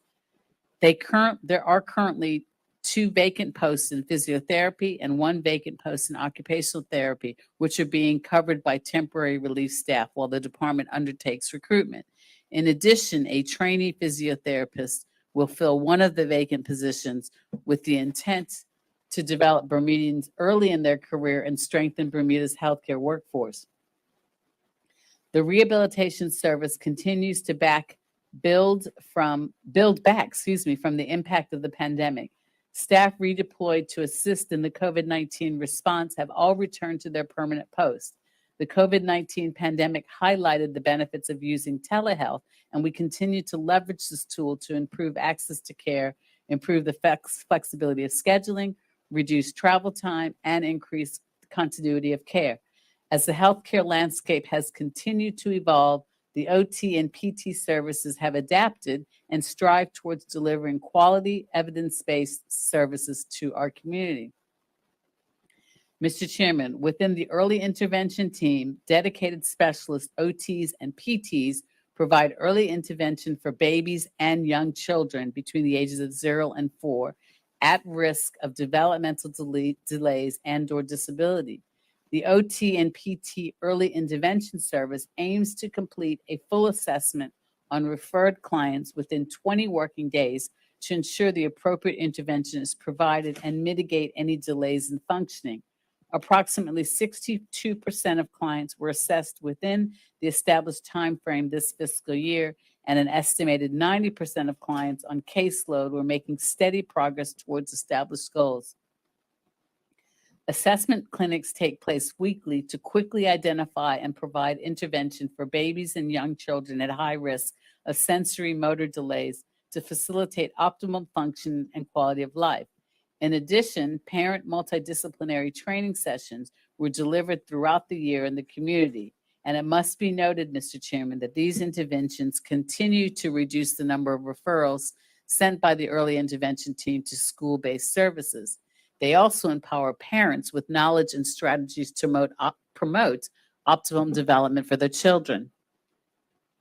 Mr. Chairman, the school-based pediatric team aims to increase early recognition of developmental delays and provide a more equitable service for school-aged children with sensory motor delays throughout the year, not just during the school term time.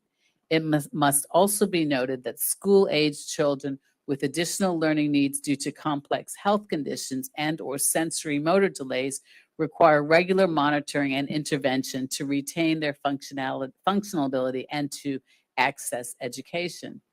During the current fiscal year, the team successfully conducted sensory motor screening for each child entering primary 1 in the government system.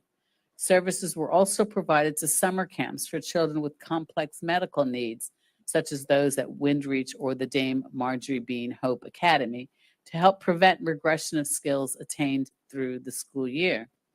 Mr. Chairman, the OT and PT school-based service aims to complete a full assessment on referred clients within 20 working days. Approximately 71% of referrals received were assessed within the established time frame, and an estimated 89% of school-age clients on caseload were progressing towards established goals.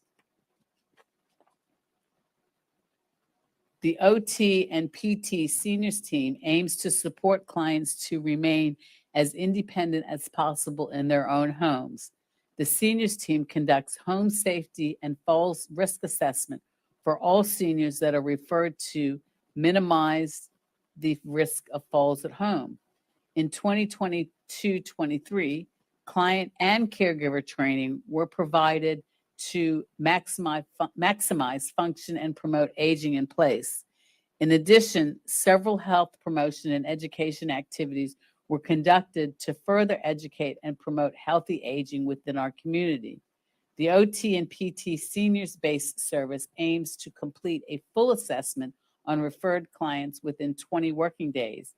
Approximately 89% of referrals received were assessed within the established time frame, and an estimated 83% of clients on caseload were progressing towards established goals.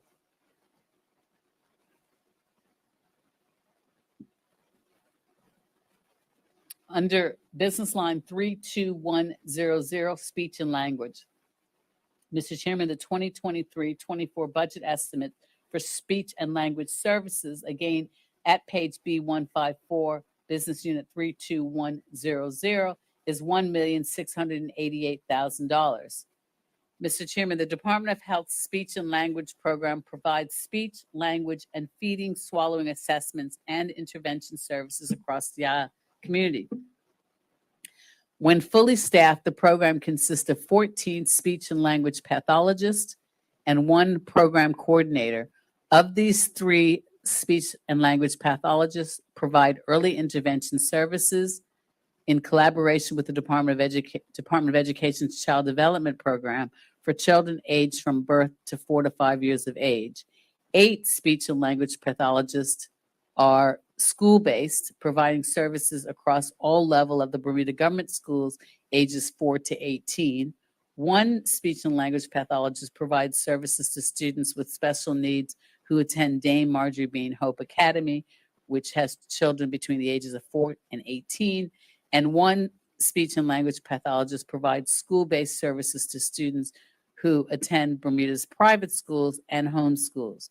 3 posts were vacant in 22 to 23, and recruitment is underway with a view to increasing staffing for this critical service in this upcoming fiscal year 23-24. Mr. Chairman, speech language pathologists work closely with parents, school personnel, allied health professionals in private homes and clinic settings to raise awareness of speech and language delays and disorders, to promote functional communication skills, as well as to prevent life-threatening complications that may occur during feeding and swallowing. Speech and language pathologist therapy services include the provision of prevention and promotion information, screenings and assessments, consultations, as well as intervention. Objectives are measured in terms of the provision of timely and responsive assessments. Services also include the delivery and provision of treatment for those identified as needing intervention. Client improvement, that is, the effectiveness of treatment, is measured by reducing in the severity of the communication or swallowing challenges. Unfortunately, this year, the wait list numbers for early intervention services have markedly increased, and additional speech and language pathologist services have had to be retained to meet the demand. While current program time guidelines aim to provide an initial assessment for young children within 3 months of initial referral, the average wait time for an assessment is now running between 6 months to 9 months. Obviously, this is suboptimal, but the team is confident that the first 1,000 days project underway can shed some light on these trends and make recommendations so that we can not only better meet the need for services of our infants, but also have insight into the risk factors that need to be controlled to reduce the demands for service. In 2022-23, 67 cases were referred to the school-based program. Fortunately, all students who were referred received an initial assessment within the program's time guidelines of 35 working days. Once identified as needing services, clients are provided with therapy intervention. Currently, there are no school-based students on a wait list. Clients are reassessed on a routine basis to assess their status and to measure progress. This also serves as an indicator to determine if services are still needed. Mr. Chairman, a combined 341 cases were followed for intervention by speech and language services this year.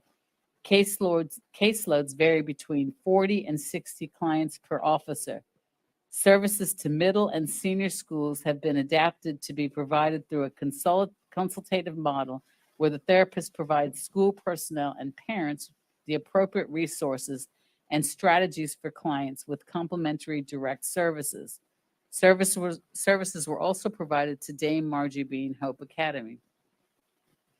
Business Unit 32060 represents community health.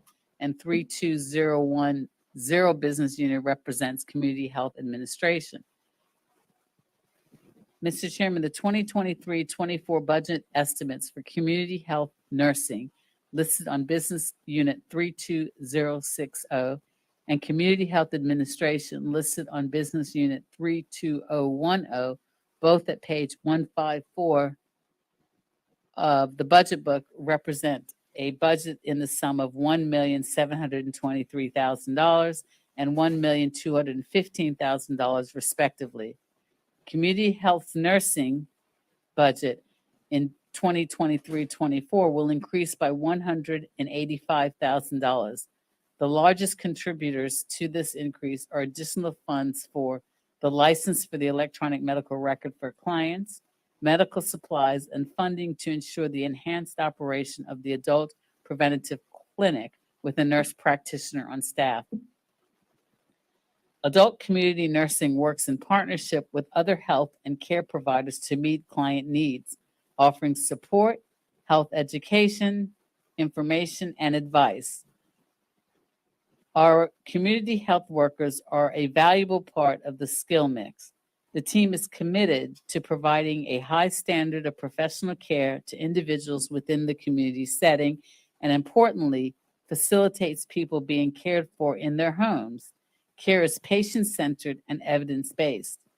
The department's adult preventative clinic is designed to support persons and reduce stress while increasing capacity, educating individuals and families, providing life skills to enable healthy living practices.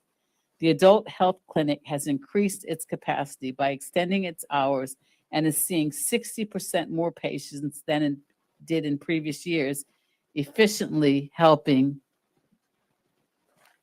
and supporting individuals who are uninsured and underinsured and cannot afford their co-payments. Throughout 2022, 46 adult preventative clinics were held and 206 clients were supported with their health needs. Additionally, the team held 9 COVID-19 clinics and administered 154 COVID-19 vaccines. The team did approximately 80 home visits, servicing around 116 clients to directly administer COVID-19 and influenza vaccines to homebound persons within the community. While the Community Health Nursing Services team is not fully staffed at present, and yes, there is a worldwide shortage of nurses, partly due to the pandemic, there is concerted work in progress to speed up the recruitment process. This is in conjunction with plans to strategically address succession and retention of staff. Bermuda's aging population will demand health workforce planning at a new level so that care in the community is sustained and improved. Mr. Chairman, funding for these two areas of health care not only assists in addressing the community's social determinants of health, but also builds partnerships and collaborative working and promotes healthy living and preventative care in Bermuda's community. We are truly promoting healthy people in a healthy community. Mr. Chairman, the Community Health Administration Unit consists of administration support and health education. These services provide administrative support for the programs operating in the main Hamilton Health Centers as well as satellite clinics. Preventative and curative services include child, school, travel, immunization, community, sexual and reproductive health, nutrition, clinical laboratory, rehabilitation, speech and language, as well as 2 long-term care facilities and vaccine storage, medical, office supplies, and logistics. The program assures conditions in which the facility can operate safely, effectively, and efficiently for clients and staff. Mr. Chairman, challenges associated with the Bermuda Health Clinic's water, which caused staff to be relocated, brought considerable disruption and displacement to the program and services during 2022. The Warwick Satellite Clinic served as the main alternative site for other clinical services from April to September before a new venue was secured. The transition to the 3rd floor of Reed Hall, which is number 3 Reed Street, Hamilton, has positively positively impacted service users and staff. Work commenced at the Hamilton Health Center to rectify the issues, and completion is expected in the first half of 23-24. Also, redesign and a facility modernization plan for the Mangrove Bay Clinic received planning permission and capital funding that will be available in the upcoming budget year to proceed with the building permit, construction drawings, and tendering process. The relocations and construction works were a collaborative effort across ministries and between departments. The services being provided at the Mangrove Bay Clinic will include oral health services, well baby visits, including child immunization and healthy development checks, physiotherapy, occupational therapy, and speech language pathology assessments and services, sexual and reproductive health services, adult wellness clinics, and integrated mental health services, which will be in partnership, Mr. Chairman, with NWI. Overall, much of the effort of the unit revolved around managing client and staff expectations, integrating staff return to programs in the post-pandemic era, and managing relocations due to facility issues. Mr. Chairman, there were notably efforts made within the social work team, including 94 additional new referrals, of which 67%, or 63 in number, were successfully navigated through the care and health system for services or support for unmet needs. Such needs include, but are not limited to, mental health or addiction counseling, food and medical treatment. 95% of those discharged described an overall satisfaction with the service. Support services and advocacy were provided to connect persons and families with resources to help meet their needs. There were a total of 956 events, which included home visits, individual and family meetings, and collaboration and correspondence with other agencies such as Aging and Disability Services. There have been continued efforts to improve the department's the long-term care referral process for the long-term care nursing homes. Community outreach realized 85% of client referrals for the social worker within 72 hours. The main reasons for referrals were as follows, Mr. Chair. Financial, meaning persons having insufficient funds to meet needs, including ability to purchase medication. Nursing and home care needs, both long-term residential care and in-home care needs, and housing needs. Mr. Chairman, despite the challenges, staff persevered, and they are to be commended. The ministry recognized that it is a need to invest in modernization, and we will continue to work with relevant government departments to plan for our future and excel in our service delivery. Perhaps less well recognized is the need to also invest in the emotional well-being of staff in response to the major facility impediments, post-COVID burnout, and ongoing staff shortages. Business line item, Mr. Chairman, 32040, sexual and reproductive health. The 2023-24 budget estimate for sexual and reproductive health, again, line item 32040, found at page B154 of the budget book, represents the sum of $932,000. Mr. Chairman, the Sexual and Reproductive Health Program consists of two sub-programs, the Communicable Disease Program and the Maternal Health and Family Planning Program. The programs aim to reduce unintended pregnancy and sexually transmitted infection rates, including HIV, by continually improving access to high-quality services, screening, education, and health promotion, counseling, and referral services. Mr. Chair, in order to reach these goals and strengthen community-led responses, the program has developed strong collaborative links with many community-based agencies like the Bermuda Assessment and Referral Center, the Center Against Abuse, HOME, which is a charity for the homeless, Turning Point, STAR, which is also referred, many will know by the name Lighthouse, Harbor Light, and Focus Charities for substance abuse and HIV, as well as the Salvation Army. Partnering with other organizations can offer innovative ways to reach our communities and strengthen sexual health services. There's also strong collaboration with obstetricians to provide antenatal care and safe delivery for under and uninsured women. Mr. Chair, in 2023-2024, 83.6% of pregnant women attending the clinic received 3 or more antenatal appointments. Evidence suggests more antenatal contacts with professionals is associated with greater maternal satisfaction and reduces perinatal mortality. And this is from the World Health Organization. The maternity benefit, which was introduced, Mr. Chairman, on 1st of November 2021, assists antenatal clients with payment to their assigned OBGYN. Other components of sexual and reproductive health services includes immunizations for antenatal clients, cancer prevention, and health screening for males and females.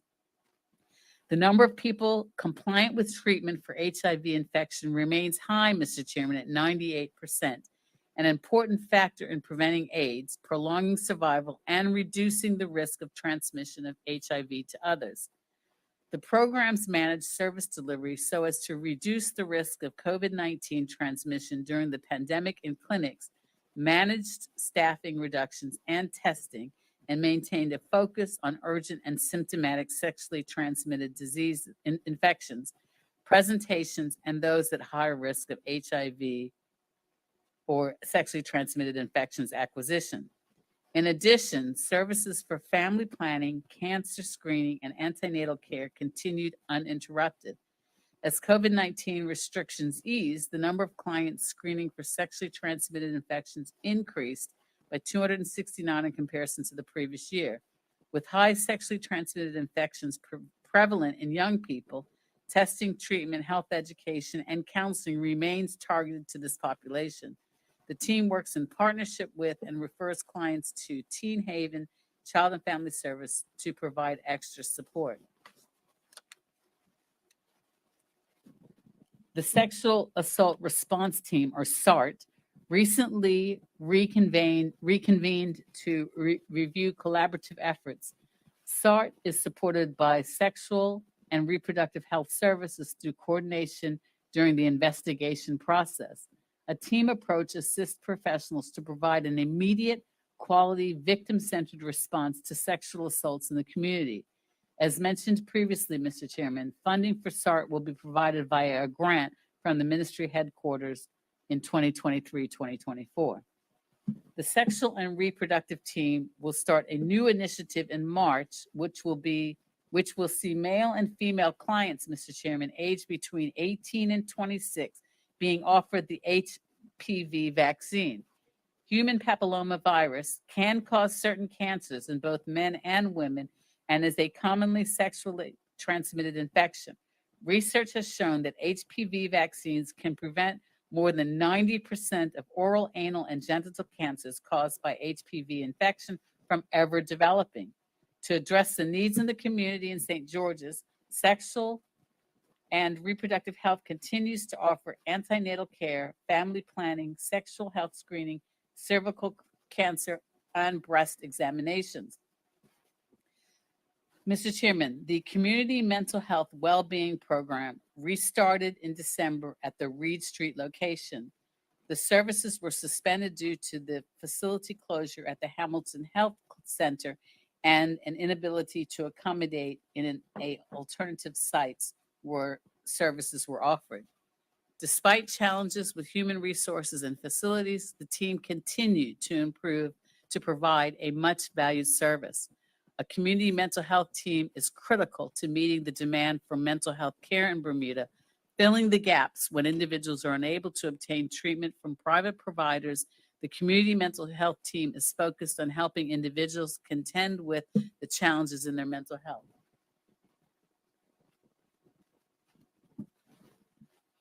Line item 32090, Clinical Laboratory. Mr. Chairman, the 2023-2024 budget estimate for the clinical laboratory listed again at line item 32090 at page B154 of the budget book represents the sum of $787,000. This comprises the Government Clinical Laboratory and the Bermuda Molecular Diagnostic and Research Laboratory. The incorporation of the MDL and the into the Department of Health's established clinical laboratory business unit accounts for the increase of $519,000, which is listed in the budget book. Mr. Chairman, the Government Clinical Laboratory is a COLA, which is Commission of Office Laboratory Accreditation, accredited laboratory, and it's situated at the Hamilton Health Center. The Government Clinical Laboratory currently supports the programs within the clinic, such as maternal health and family planning, the communicable disease clinic, the adult health program, child health, and oral health as needed. The clinical laboratory also serves as the public health clinical laboratory for Bermuda, assisting with outbreak investigations and public health emergencies. The clinical laboratory provides specimen referrals for highly infectious organisms that cannot be tested locally, transportation of specimens to the Caribbean Public Health Agency or CARFA laboratory or the UK Health and Safety Agency laboratory can be arranged for advanced testing of disease, which has major health significance. The Government Clinical Laboratory continues to focus on microbiology testing while continuing molecular testing for sexually transmitted infections such as gonorrhea or chlamydia. The laboratory will continue to participate in annual projects such as antimicrobial resistance surveillance. Antimicrobial resistance is a global threat that requires much attention and collaboration with several sectors in the public health system. The Government Clinical Laboratory continues to enroll in proficiency testing as a quality assurance measure, providing competency and assessing the capabilities of all who work within the laboratory. Mr. Chairman, the government's Bermuda Molecular Diagnostic or Research Laboratory is also pursuing COLA accreditation and is enrolled in an international program of proficiency testing as a quality assurance measure. The molecular laboratory continues to provide routine screening of COVID-19 for high-risk clients such as dialysis patients and care homes across the island. The molecular laboratory has supported the island in testing for COVID-19 and is now preparing to provide other screening for infectious diseases, which will assist with the implementation of public health measures when required. Mr. Chairman, the government's molecular laboratory is expanding testing for programs such as maternal health and family planning, the communicable disease clinic, the adult health program, and child health using a immunoassay analyzer. The government's molecular diagnostic and research laboratory may also expand local testing for wastewater surveillance. The scoping of work is now underway. Along with other data, wastewater surveillance can provide early warnings of potential public health threats, which will require action. The molecular laboratory will continue to assist with genomic sequencing, which informs major stakeholders of the variants of infectious diseases circulating amongst the population. Unit 3200. Honorable member, is that a convenient place to pause, or do you want to take us through to another point in your brief? It may be a convenient place I'm to in pause. your hands if you want to continue on. I'm moving on to a different line item, but Perfect. Well, if that's convenient for you. Members and honorable members and members of the listening public, we are in the Committee of Supply for further consideration of the estimates and revenues and expenditures for 2023, 2024. This is the debate on the budget for the Ministry of Health, and we are hearing from the Honorable Kim Wilson. Thank you, Minister. Deputy Premier, will you now please take us to lunch? Thank you, Mr. Chairman. I do move that we adjourn for lunch until 2 p.m. Are there any objections? So moved. We adjourn to lunch until 2 p.m. Thank you, honorable members.